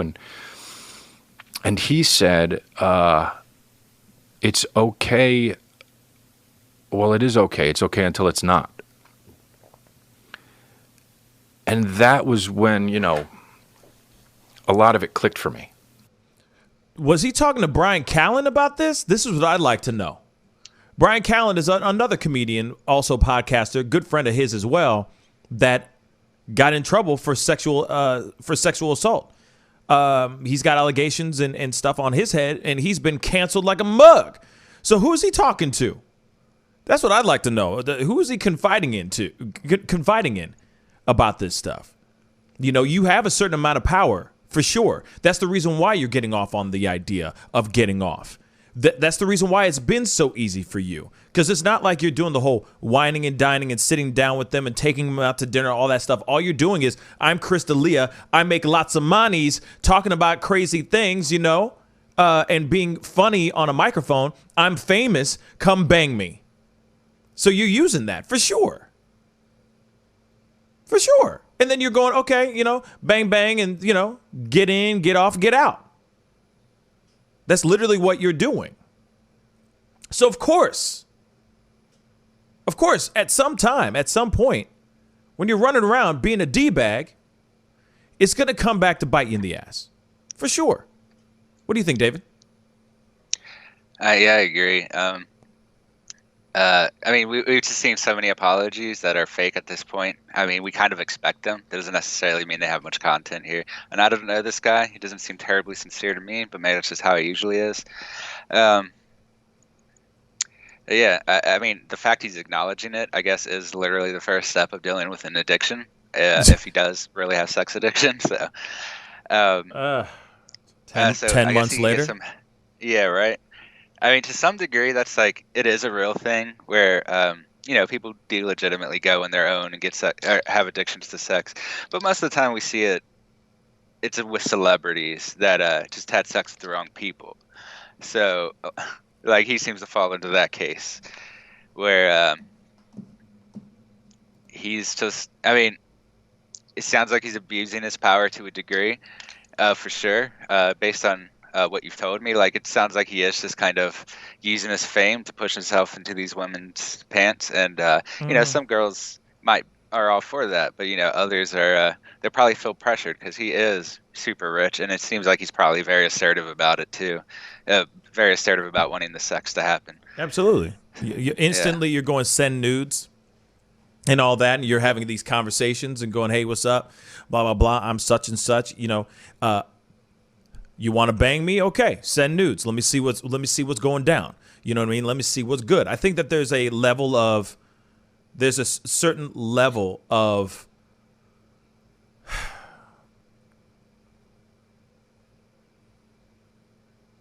I think there's a certain level of respect that needs to be there, and then I understand that things can get very confusing. Things can get very it's not so black and white. That's what I'm trying to say. When it comes to sex, between two people, it starts going into that gray area, right? But there's a certain responsibility that you have because you are, for each person, it doesn't matter if you're a celebrity or not. If you are a man, woman, doesn't matter. You have a certain level of respect, a certain level of responsibility that you have to bestow on not only just yourself, but the person that you're with as well. You know what I'm saying? And for somebody like him who has done anything he wanted, who has done whatever he wanted, I'm sure there's plenty of girls out there that were just cool with, do whatever you want. I'm cool. You're Chris D'Elia. And I'm sure enough times he's seen that and he's like, hell, I'm just assuming every girl wants that too. But that's not how it's supposed to be. That's not how you do this. Let's continue. It was something that just became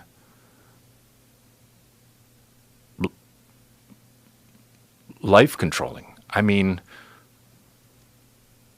I would think about it all the time. I would go and I would do my show, and like I just said earlier, and it was too much. Addiction. And it became a lifestyle. Now, see, this is the thing. Real quick. You know how people sit there and go, oh, there's no such thing as somebody who has a sex addiction or porn addiction or anything of that sort, where you had somebody like Terry Crews that has come out and said, hey, I was addicted to porn. I had to wean myself off of I had to wean myself off of porn, and it was not easy, right? It was a tough situation that I had to do because it literally just took over his life, right? And I could see that with someone like Chris D'Elia. Mind you, I'm not defending anything that Chris D'Elia has done, but I can just understand where something goes from a little taste to a full-on habit and lifestyle, right? Where you go, all right, just like that Colombian professor that said, hey, the pop-up video I did where the Columbia professor said, oh, there's nothing I love more than doing a couple lines right in front of the fireplace. You know what I'm saying? Just chilling. You know what I'm saying? But it had to start somewhere. And he said, oh, it started when I was out in the parking lot and I did a bump with a buddy of mine and I felt fantastic. Next thing you know, that bump turns into a line, then turns into a couple lines, then it turns into, more than just that. Next thing you know, him dead because of overdosing because he was trying to chase that dragon. So the same thing with this dude right here, with Chris D'Elia. He started one way, and he's like, wow, I didn't realize that my celebrity was going to be this easy. Getting laid is so much easier now. Holy crap. I don't have to work so hard. In fact, I don't even have to waste my time in whining and dining so I can be grinding. Now I can just grind. Holy cow. This is better than Tinder. Next thing you know, it turns into a full-blown issue, which is like what he just said. He looks forward to this is his beer at the end of the show. This is his couple lines of blow after the show that lets him relax and chill, is running after scattered ass and taking advantage of women. That I didn't know how to stop. I didn't even think I had a problem. I thought that this was how it was. I thought that guys in my position were lucky enough and fortunate enough, and it was going out of control. And I never stopped it. I cheated on most of the girls that I've been with. I cheated on my fiance now. And this is my dream girl. This is the girl that I want to be with for the rest of my life. See, this is funny when you say something like that. That is a lie. I'm sorry. Test results came back and they said that is a lie. That is not true. If this is the woman that you want to be with for the rest of your life, you don't go around and start smashing other chicks. You just don't. Seems like he's got to pull a Pence and keep her with him all the time. Right. Like, you got to be kidding me. Now, he has a fiance. Surprised that he still has this fiance. Maybe she's sticking around for the bags. You never know. But you got a fiance who he has a child with. They're supposed to get married. But he's gone around and smashed I don't know how many girls. I'm surprised this woman's still with him. Real talk. And even that wouldn't stop what I was doing. And I was headed for a I was headed for, you know what I was headed for? I was headed for this. And this needed to happen because I wouldn't have stopped cheating. I wouldn't have stopped using sex. Like I just said. I wouldn't have stopped. So I have a chance here to really, you know, and I have been doing the work and being somebody who is a role model for my son. And I want to do that, and I can't stress that enough. You know, I can't go back, and I can't fix that part of me, that hole in me that was trying to be filled with that. You know, the loneliness on the road, or the fear that I felt, or the insecurity that I would try to chase and just conquer with this, with sex, and it was out of control. So I have a chance here to apologize to the people who got caught up in that shit, and you know, the lies that I would tell my fiance, my friends, and I'm sorry. You know, I think that being a comedian, it's funny, the stuff that you tell yourself to make everything okay, you know, like the cheating and the sex every night or whatever. You know, well, any guy would do this, which is not true, or whatever it is. And I just,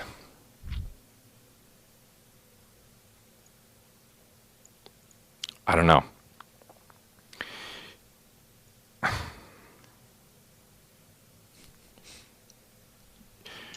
It was too much, and I made too many excuses, and I can't do it anymore, and I haven't been. And I've been on this path of recovery now for a bunch of months. I'm doing well, and you know, it's the hardest thing ever, to have to look at yourself and realize that that's what it is, and that's what you've done, and that's who you are. And so that's that. But thanks for listening, and I appreciate you all. Thanks. So there it is, y'all. There's his video. I mean, it is. I guess it's an apology. I mean, I'm not going to sit here and say it's not an apology, but it is infused with a lot of excuses. He says, you know, I'm not going to make any excuses, but that whole thing was filled with excuses. But then at the same time, I do understand in a way of him going, wow, I just didn't realize it was going to be that easy, being being a celebrity, being in a place where you have a level of power because of celebrity, and then suddenly, you know, it turns into something more. And I think when it comes to this kind of situation, I think it's promiscuity in men is very different than it is with women. You know, is looked at differently. You know, when we're able to have like a body count, it's definitely much more praised than the other way around. And that's just how our society is, and it's messed up. I feel like it should be on both sides, being like, hey, you know, you had sex with how many people? Bruh. You know what I mean? I feel like it should be that, but it's never been like that. Men habitually, culturally pride ourselves in the hunting and gathering of bodies of women. You know what I'm saying? And being able to get whoever we want anytime we want. But I think this is where things are starting to change. But then again, we do still live in this world where the body count for men is one thing and is glorified and it's put out there for us to see, consume every single day with music videos and TV shows and movies and all that. We see all that stuff all the time. You know what I'm saying? Shoot. Perfect example. James Bond. Oh, every movie he beds at least 3 women. You know what I'm saying? Like, it's glorified. And I know that's James Bond, but then you look at hip hop videos.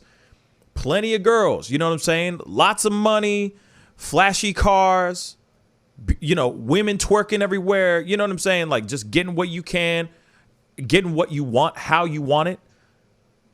It's all there in our faces every single day.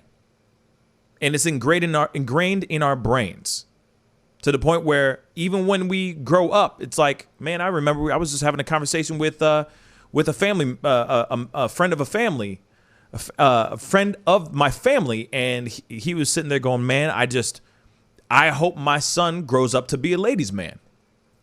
And I'm like, okay, wait a second. What is that? Now, there's nothing wrong with that.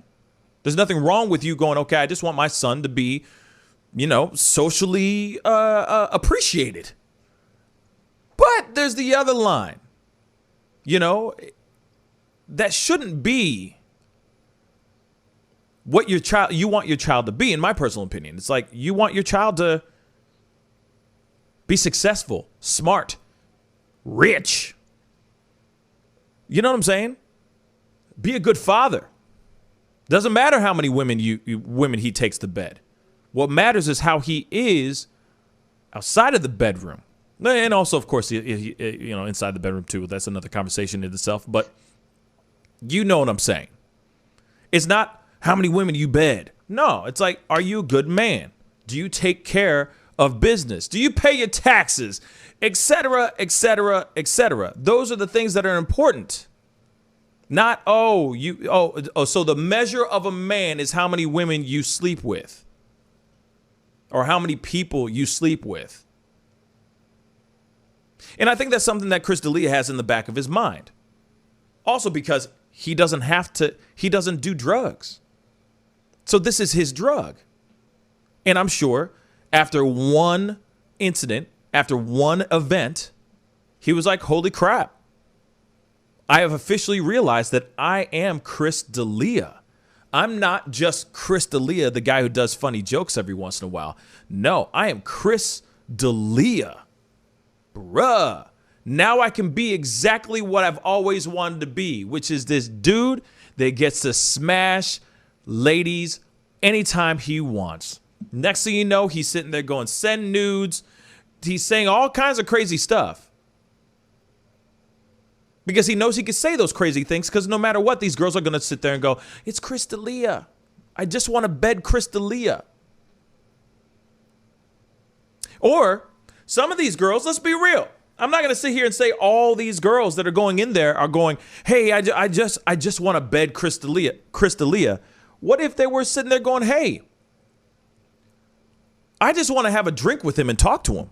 I just want to get to know Chris D'Elia. Maybe he will like me. Maybe we will have babies and live together in a lap of luxury and everything will be fine. He will be my knight in shimmering armor. You know what I'm saying?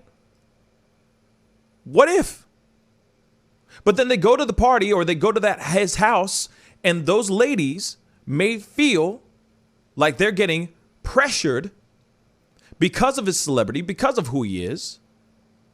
Pressured into going into bed with him. There is that thought too. Like I said, it's not so black and white. And there's a lot of things that I feel like after they get done, they go, man, that was such a bad choice. Or that was a huge mistake and that shouldn't have happened. And then of course, let's find out what happens later. They send out DMs. Maybe they're texting him. Maybe they're trying to call him. Next thing you know, he's not answering any of their stuff. They find out he's in town. They go out to try to see him. He's already talking to some other girls. He's just kind of like, hey, good to see you, chucking up the deuces and walking away with a new girl on his arm. That could really upset some people. You know, you're abusing that power that you have for sure. And that could really piss off a lot of people. But then on top of that, you're texting, send nudes to underage girls. Maybe not unbeknownst to you. You're sitting there going, send nudes. But these girls are young. Young as hell. And they're all keeping these receipts. And now they're all out there in display for everyone to see. There have been other stories from other women, too, that have talked about this, too. Other female comedians that have talked about how gross he is, as Panda Loca just said. He is gross. What he did was gross. Absolutely. Disgusting. And how he would treat ladies. Literally, he was in a car. He's not drunk. This is a sober man. He doesn't drink. He doesn't do drugs. But he's in a car. He's driving down the road, or one of the comedians, female comedian, offered him a ride home because he didn't have a ride home or something like that. I think that was his ploy to try to bed this particular comedian. But they were in the car. She's driving down the road. He just whips his thing out and starts just doing stuff to himself. Right in front of her, right there in the car. She pulls over and she's like, stop doing that. Stop. He doesn't stop. To the point where she literally has to shove him out of the car. And he's still doing the thing. He's still doing the act of self-pleasuring himself outside the car. To the point where the girl goes, man, I'm done. And she drives off while he's sitting there with his pee-pee swinging in the wind. Real talk. That is a true story. That is one of the stories that has been put on her. Or put on him, I'm sorry. And like I said, that's just the tip of the iceberg of what he's done. Tip of the iceberg. Now, I understand that there's a lot of other comedians that feel some type of way, that are sitting there, I forgot his name, Joey such and such, the guy who talks like, he's like a Sopranos guy, comedian, Joey Garcia, Joey something. I forgot his last name, but cigar smoking, heavyset dude. He's on Joe Rogan's podcast a lot and everything. And he's sitting there going like, yo, man, he's supporting Chris D'Elia. He's like, I don't think he did anything wrong. He should go back and be back on the microphone, telling jokes and doing what he does. Sure, as he should. Just like, what's his name? Louis. What's his name? Louis C.K. Yeah, Louis C.K. You know what I mean? Sure. Those guys did some really messed up things. Doesn't mean that doesn't mean that their fans aren't going to watch and support them. Do whatever you want to do. If you want to get back on the microphone, get on the microphone. Do you. But you get back on the microphone, you're going to realize you're performing at smaller venues. You're not going to be up at that level ever again. It's done. It's over. It's over. If it was like, oh, yeah, I cheated on my wife or cheated on my fiance one time, a couple times, I'm so sorry. But when you start throwing in underage girls, sexual assault allegations, etc., and all these stories start coming out, emails, receipts start coming out, you can kiss your whole career goodbye. Sure, people will listen to you on podcasts, but they're going to sit there and they're not going to tell people that they're listening to you. You see what I'm saying? He's completely destroyed his career. Completely. I'm surprised his fiance is still with him. What are your thoughts, man? Yeah, I mean, I don't know. It's just, he doesn't really strike me as apologetic, really. I like somebody said earlier, that he's probably just going to keep on doing this. I mean, if he's not getting criminal charges over sending pictures to underage girls, he's not really getting the kind of response he should be getting to stop doing these things. Mm-hmm. I mean, partially he's sheltered by his wealth and partially by his position, but so I mean, a lot of this is him just taking advantage of women. That would be considered sexual harassment, at least, if not straight out assault. Just masturbating in someone's car that while they're driving and didn't want you to. And he didn't really address that type of stuff in this video. No, he from what doesn't. I've seen. Yeah, he just talks about him being too addicted to sex. He basically just keeps talking about himself. He doesn't actually ever acknowledge or talk about the victims. And he doesn't acknowledge even the sending of the text out to people. So yeah, it doesn't feel too legitimate. I mean, he could have messed up his words. I mean, he is anxious, but to me, it just seems like he doesn't really seem remorseful so much as he seems worried that he was caught. But just like the way he talks about having sexual interactions, he still seems to think that he's doing someone a benefit when he does that with them, and doesn't recognize that he's forced. I don't know if rape's the right word, but he is forcing these people into those situations. So I mean, just a simple forgiveness like this, or apology like this, isn't going to do much. I mean, if anything else, he should be tried. Maybe he should turn himself in for some of the things he's actually done.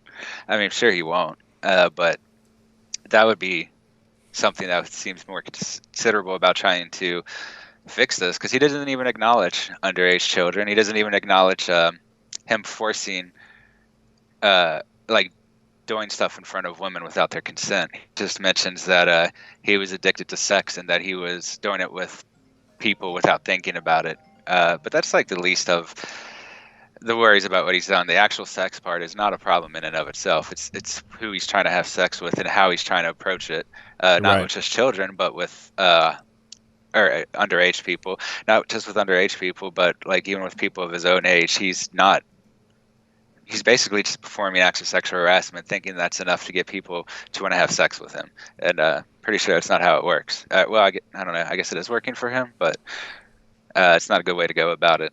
Yeah, it's not. And what's funny is Freshwater just said, the sad part is that he's still going to make money. Big companies like YouTube will not block him from being on their social media outlet, reaching millions of kids. Shaking my head. You know, it's very true. I mean, there are still a lot of people that are going to support him, watch his shows, listen to his podcasts, etc. Like I said, he's still going to be able to secure them bags. This is not an end all be all for him. You know what I'm saying? This is not a dead story. He'll be able to do what he needs to do still. He'll still be able to do what he needs to do until somebody actually goes after him with and takes him into court for a lot of these things. And I'm sure he, like you said, you know, I don't think he needs to turn himself in. Like the damage is done. He is still, I'm sure, dealing with a lot of court cases, a lot of stuff that's going on, you know, because like I said, it's not just one woman that has stepped up. It's multiple women. And multiple women have sent out receipts. So a lot of this is being him caught red-handed. The one thing that drives me nuts more than anything in the world, though, is that he is having the audacity to sit there and say, well, you guys are all seeing these emails. You guys have seen the receipts, but you're not seeing, you don't see the full scope. You're not seeing the full scope of the story. No. The full scope of the story is a girl says, hey, DMs you. You may look at her icon or look at her Instagram, think she's cute. You go back and say, send nudes. That's it. Literally. You know, full on F-boy type material. Yeah. You know? So we don't need to see the full scope of things. If you just look at a girl and see on the thing and you're going, oh, she looks old enough. Send nudes. You coming over or not? If not, I got somebody else. You know what I'm saying? Like that's basically his approach. He don't give two damns about what's going on. He only gives a damn right now because he got caught. And that's it. Real talk. That's the only reason why he's tripping right now. That's the only reason why he's like, is because he got caught. Baby, I'm sorry. Even to his fiance, who he said he's cheated on almost every single girlfriend that he's had, including his fiance. Sure, it's definitely a problem. And we definitely need to be more aware that sexual addiction definitely needs to be a thing. Like there needs to be more awareness about it. Just like mental health, we're starting to come out with and realize that it is a real thing, that we need to talk about that more. We need to put that in the forefront. We most definitely need to look at sexual addiction as a thing as well, too. It's not just some fairy tale idea. You know what I'm saying? That, oh, every guy just uses that because he too busy just, hooking up and smashing and all that stuff. No, it's a real thing. And then there's other guys that, yeah, that's true. There are guys out there that use it as an excuse, for sure. But let's be real. If Crystalia ever goes out again, ever, and hits up a bar or goes and tries to talk to a girl, he's going to have the hardest time doing anything for a very long, well, hopefully he doesn't try to talk to a girl because he's got a fiance. But if he does try to do anything, he's going to be too busy trying to prove that he's not some jerk, that now the thing that was so easy for him to obtain is going to be that much harder for him to get. So he had to say something. So there you have it. He said it. I don't think it's enough. I really don't think it's enough. I don't think he should have started off with the whole, well, I'm a celebrity, and so getting the boo is easy. Getting the women is easy. And it got so easy to the point where it turned, no, I understand that piece, but it's just not enough. It's not enough. It's just not enough.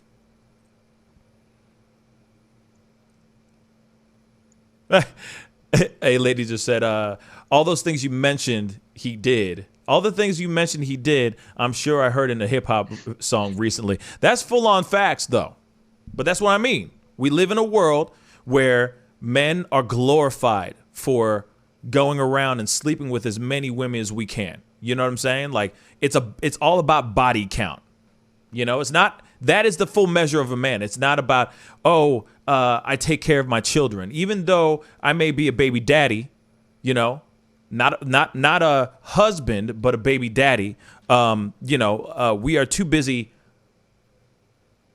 showing the measure of a man about how many bodies we've laid. And that's it. It's all about the hunt. It's all about the hunt and kill. And it's not like, hey, no, I take care of my kids. I'm a fantastic father. I'm there for my children. I don't have 17 baby mamas, with 20 kids. But that's the world that we live in. And the only way that we can change those things is if we don't glorify that crap. If we don't glorify that mentality. But it is also ingrained in our DNA. Sorry, not sorry, but it is in our DNA. But obviously, we don't live in caves no more. And we don't have to populate the world no more like that. We don't have to spread our seed as long as we can, as far as we can.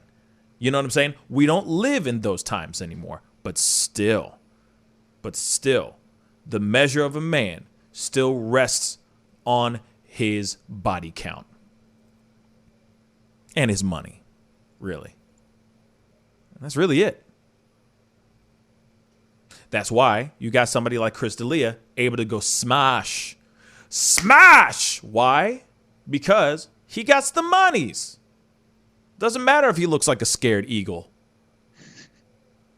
Doesn't matter. He's funny and he's got money and he's got a name. Smashing. Piece of cake. So, there it is. Definitely comment down below and let me know what you think on his apology, if it's worth it or not, if it was good or not. To me, I think it's just a little lackluster. That's just me. I think it's way too late. I think it's hella late. And I understand a lot of people need to disappear for a little bit and think about stuff and then come back. But these apologies I've noticed from people who have disappeared and come back and say, hey, I'm back. Here's the thing I need to say. And the way they say it is trash.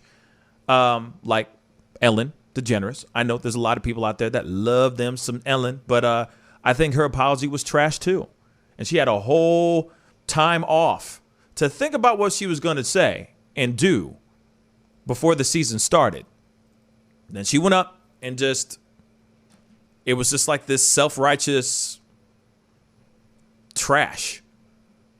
Unapologetic, even though she was trying to be apologetic. It was just bad, Tone deaf, let's just say. So comment down below. Let me know what you think on that for sure. Gina Carano was recently in an interview with Ben Shapiro, and she got a chance to kind of like speak her side of things about everything. It was really interesting to find out because, unfortunately, we got to wrap up the show here. But what I found very interesting about her story was what she said about one of the things that she said about how Disney was approaching everything.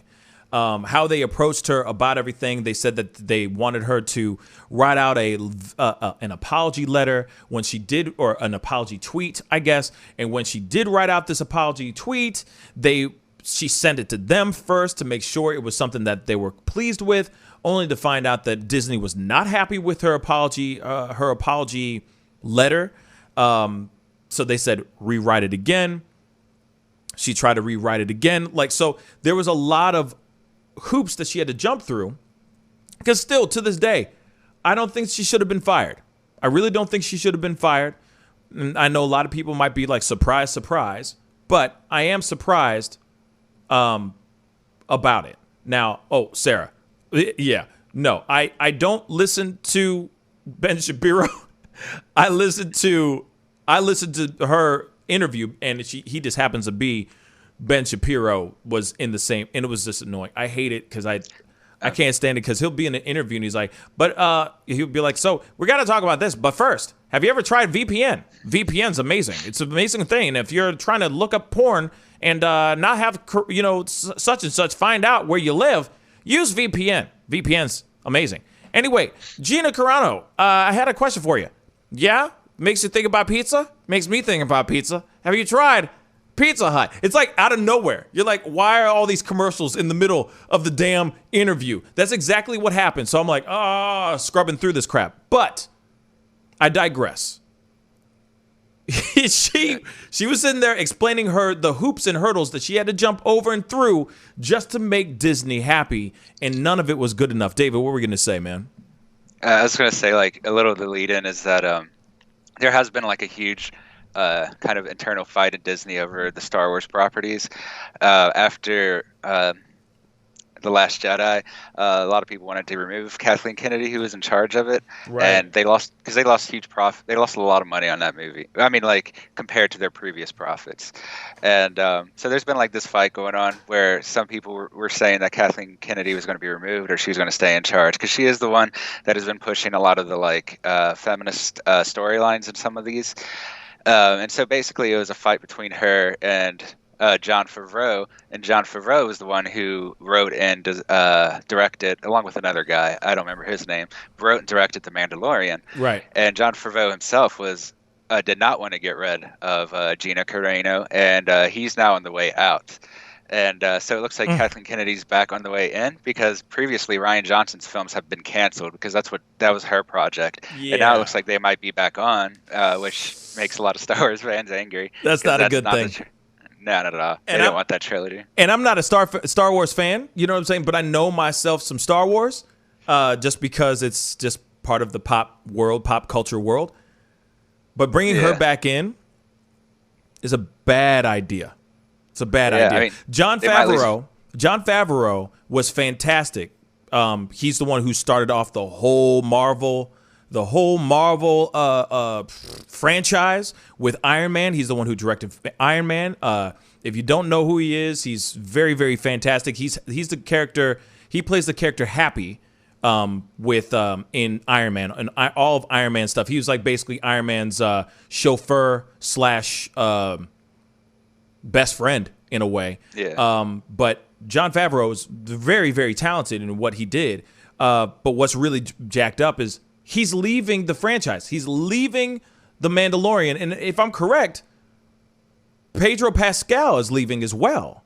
So it's like he's considering it. Yeah, he's considering leaving. So it's like the whole franchise which was starting to be a good one. I haven't seen the show yet, to be really honest, but I've heard it's very good. I've heard a lot of people are starting to leave, all because of this situation. And it all started with Gina Carano, and now this domino effect is happening. But they're bringing back the Kathleen Kennedy, right? Her name? Yeah. They're bringing her back again.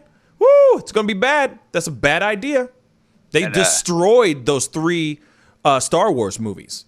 The first one was pretty good. The second and third, it was like, what the hell is this? So, I'm concerned. Yeah, I mean, if Pedro Pascal moves, he's the main character. His last name is Pascal, Pedro Pascal. Yeah. He's the last.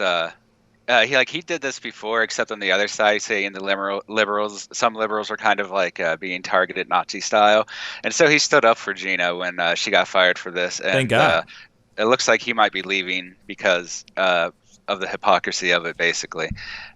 Because he says he doesn't agree with her politically, but it seems to acknowledge they did the same thing. And that they got different treatment for it. So the Mandalorian, despite being the show that brought Star Wars back into popularity, might be dying from this new shift. So since they might be losing the director and writer of the Mandalorian and the main actor of Mandalorian over Gina Carano's removal. So it could kill the whole show. Be interesting to see if they find a way to save it. Because right now, I know they are somewhat dependent on WandaVision, and it's not doing quite as well as they hoped. I haven't watched it myself. It does sound like it's actually a good show, though. Well, okay, we're going to talk about that. Let's talk about it. Let's talk about WandaVision for a second here. Okay, let's talk about it, shall we? WandaVision, it's yes, they're going to be leaning on WandaVision for sure. This last episode was trash. I'm just going to say that. I don't want to ruin anything for people who watch the show and whatnot, but it was trash. Trash. I think the show has a lot of potential for something really cool. I think it's really cool that they are starting to expand these universes and these stories so that like somebody like WandaVision or something like the Falcon and the Winter Soldier, can have little spin-offs, Loki as well. So they can expand the universe and add more to the universe. So when they all come back together, there's a little bit more and more to the stories and more to the movies. So I see that working. And BK Finest, you're right. WandaVision is doing just fine. They're making lots of money. People love the show. I'm watching it and consuming it with my eyeballs, but at the same time, I'm kind of like, it's just something about it feels like it could be better. And especially with this last episode that I saw, which is the most recent one, I was just like, get the hell out of here. I'm done. And with the style of the show, I get it, but I just felt like it was a cop-out. You know what I mean? But hey, for those of y'all who are enjoying it, it's something to watch during these crazy times, during these boring-ass times, during this pandemic. It's something new to watch every single week, so something to look forward to and something to get through. But yeah, it could be a lot better. Yeah. They got Falcon and the Winter Soldier coming out soonish too. Yeah. Though it's hard to say how that one's going to do because neither of them are really popular characters. They were both in the Captain America movies, but they didn't. Well, Winter Soldier had zero personality, and now they're trying to give him personality. Right. I just don't think it's going to work. And the guy playing the Eagle is cool, but or whatever the hero name is, but. Falcon. I liked him a lot in Captain America, but the whole time he's just more like he's there to be anachronistic and make Captain America laugh by talking about something modern a lot of times. So he doesn't have much depth either. Though I like the character much more than I like the Winter Soldier character. So I'm not sure if that one's going to do well. They're depending on that and this to try and keep the show or the station. I guess Disney Plus to making financial progress because they got some negative they got some losses off of Mulan, which they tried to make people pay extra for on Disney Plus, and it did terrible all throughout the world, especially in China, which was the region they made the movie for. It got destroyed there. Right. So they're depending on their TV shows right now. through Disney Plus to kind of bring them back. And Right. so, yeah, the direction of these shows is very important. The Mandalorian is the one that brought people into Disney Plus. So if this kills The Mandalorian, and I haven't seen season 2, so I'm not sure if people still love the show, but season 1 was fairly solid. Other than I actually did not like Gina Carano's episode at all, or her character. I don't think she should have been fired though. There's like just two different things. I'm not unhappy to see a different character replace her though. In that degree, I just don't think she should have been fired. I don't think she's a great actor either. I mean, it is what it is, but she's found a lane for herself, which is being a female action figure, basically, and so and there's not a whole lot of people that are willing to take that crown from her, at least for now. But like I said, I'm just waiting for like. Ronda Rousey's trying to do her thing with it as well, but it's different. It's just different. So I mean, Gina Carano. Like I said, her leaving doesn't change anything in my world. But it doesn't feel right that she is suddenly kicked out because of whatever her political views are. And I think the way she was kicked out was not right. And that's what I'm trying to say, But the thing is we'll see what happens with The Mandalorian and how it progresses from this point on, because you never know. It might be dead in the water. It just might be dead in the water now. And I know that somebody like Pedro Pascal has been wanting to get the hell out of it. He doesn't want anything to do with it anymore. He didn't want to do anything with it before. After the first season, he wanted to be done.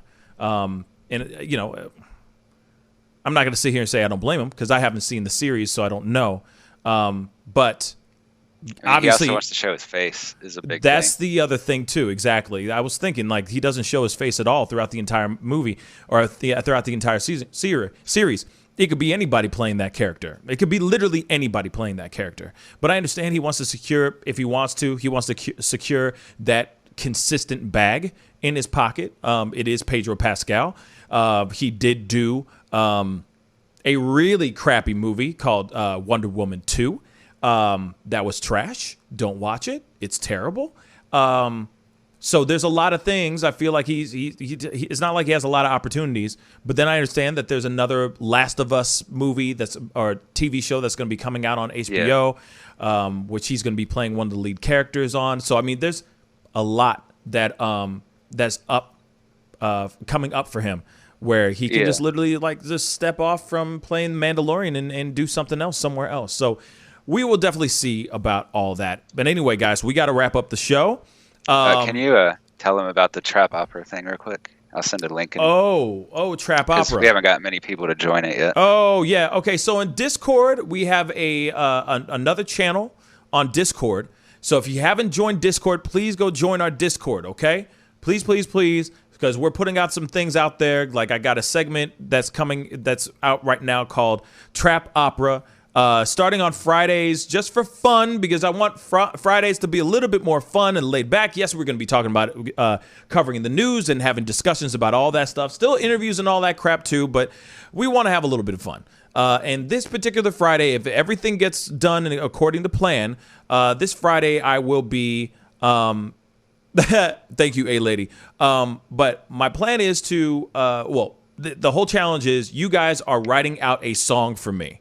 And then I am going to perform it like an opera. I'm going to use those lines I'm going to put those lines into an operatic song. All right? So, whatever you guys write, I'm going to chop it up as best as I can and sing it live on the show. So, it should be a fun time. Should be a train wreck, but we'll see what happens. You know what I'm saying? So, on my Discord... On the Discord, David was kind enough to set up this channel called Trap Opera. Okay? I don't sing opera. I'm just singing opera, if that makes any sense. I don't sing opera, but I sing. So, the whole thing is that you guys are, somebody already started a couple lines already. So, in this thing, you guys are just going to keep the lines going, right? I think we're trying to get to how many lines? How many lines? 30-ish. 30-ish lines that I'm going to be singing throughout the show, or singing throughout this particular challenge. These are lyrics and words written by you guys and you guys alone. I'm not writing one damn word, not one syllable. So I'll be singing it live on the show on Friday. Okay? So if you guys can go join our Discord, go to the Trap Opera channel page, or that link chat room, and start adding more lines to that thing. That would be great. If it gets to 30 lines, I'll be able to do what I need to do on Friday. If not, we'll hold it over until we get to 30 lines. You know what I'm saying? So please join the Discord, because then also on top of that, on Discord, I'm going to be opening up another channel or another chat room where it's just basically an Ask Pascal chat room where you guys can ask me whatever you want to ask. And I'm going to apply that onto the show during the week as well, where there's just like, maybe you guys are asking for relationship advice, or if you're wanting to know a little bit more about me, or whatever it may be. Anything under the sun, as long as it's not offensive. That's the same thing about the Trap Opera. There are rules and guidelines on the page. Please go read them, and please follow those rules. Okay? So, join the Discord. Look for the Trap Opera chat. Okay? It's in there. And start writing. What were you going to say, David? Yeah, I just wanted to add one last story to this before we jumped out. It was the chicken one. Just takes a second. Okay, 2 seconds, because I got to jump off here. Go. All right. So Russia now has a new avian flu. It's called H5N8. It started to pass over to humans. 7 people have caught it so far and have been sick, though they've recovered. They're not sure if it can translate between people yet, but the outbreak is expanding, and they're trying to cut it off. And so we don't know the exact information, because previously Russia has reported COVID-19 as pneumonia. Their doctors admitted to that. That was their guideline. And this is not unusual with pandemics in the area. So we don't have the full numbers, but we know there's a new bird flu. Right now it can go from chickens to people, and we hope it can't go from people to people, because that will cause a new pandemic in the region. So far, we're just waiting to see what happens. They've been exterminating chickens, and the people have been recovered so far. So hopefully they stopped it in time. Oh my God! So this is like a mutation of H1N1, right? It's a brand new one, yes. Have mercy, and it's in Russia. Yes, and they're already torn apart by COVID-19. They've gotten hit probably worse than America. We don't have the exact numbers, but the Red Square is still mostly empty. Doctors are still being overwhelmed and everything. So they're probably in a similar position to us, if not even worse. That's terrible news. Crap. How many people again have gotten it again? How many? 7, but they've recovered as far as they found. 7, but they've recovered. Okay. So, okay. So it's kind of like the same thing as coronavirus. It's not. It may not be as deadly. Maybe, yeah. And also there's been a new Ebola pandemic that started spreading through East Africa, so that might add into it. Yes, there's another Ebola outbreak going on as well. It's lovely. It's just nothing but pandemics, you know what I'm saying? Yeah. I never thought that I never thought that people would get sick from too much cock. Happens, I guess. Who would have thought? Who would have thought, getting sick from too much cock? Anyway, chickens. It's chicken. I'm not talking about the, you know what I'm saying. Anyway, actually, you know what? That's a story. That's something that we should have been telling Chris D'Elia too. You know what I'm saying? Like, you're throwing around the twig and berries too much. You're throwing around the willy too much. You know what I'm saying? You're gonna catch something. Stop throwing it. That's why every country has syphilis. Exactly. You know what I mean? Shoot. Anyway, syphilis is no joke. You know what I'm saying? Hitler was untouchable until he got syphilis. Just think about that. Ain't that crazy? That's crazy. But anyway, I digress. It's time to get going. Thank you guys so much for being on today. I really appreciate all y'all. David, thank you so much for being on. Thank you. Yeah, it was a good show. Yeah, it was good. It was good talk. Good talk. Anyway, it's time to get going. Much love to all you guys. I hope you guys have a wonderful rest of your day. Do something positive. Do something motivational today. Do something to set off this week right, because it is Monday. So today counts, all right? But if you don't do it, tomorrow is another opportunity to turn it all the way around again. Just remember that. Anyway, if you haven't done it yet, got some merch, go check it out, please, okay? I appreciate all y'all. Have a safe and wonderful day. Be good to yourselves. Be good to one another, and I'll see you guys later. This is The Pascal Show. Bye.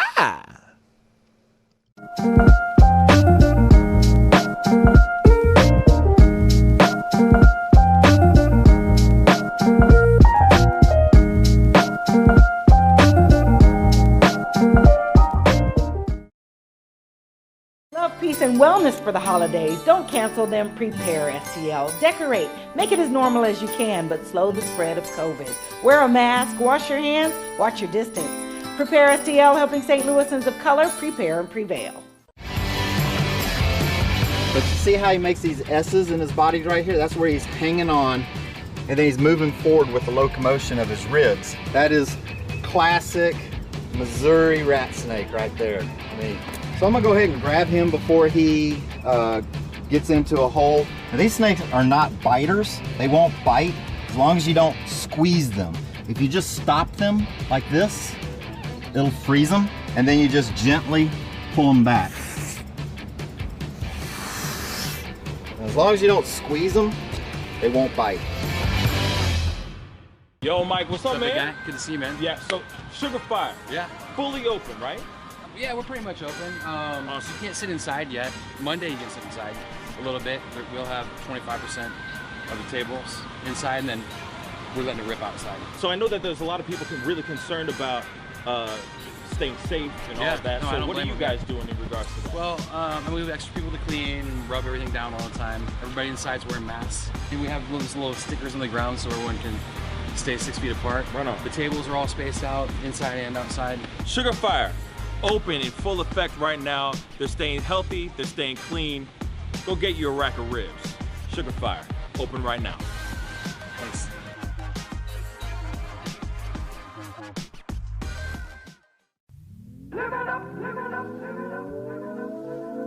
The Fur and Leather Center, providing the highest of fur and leather goods.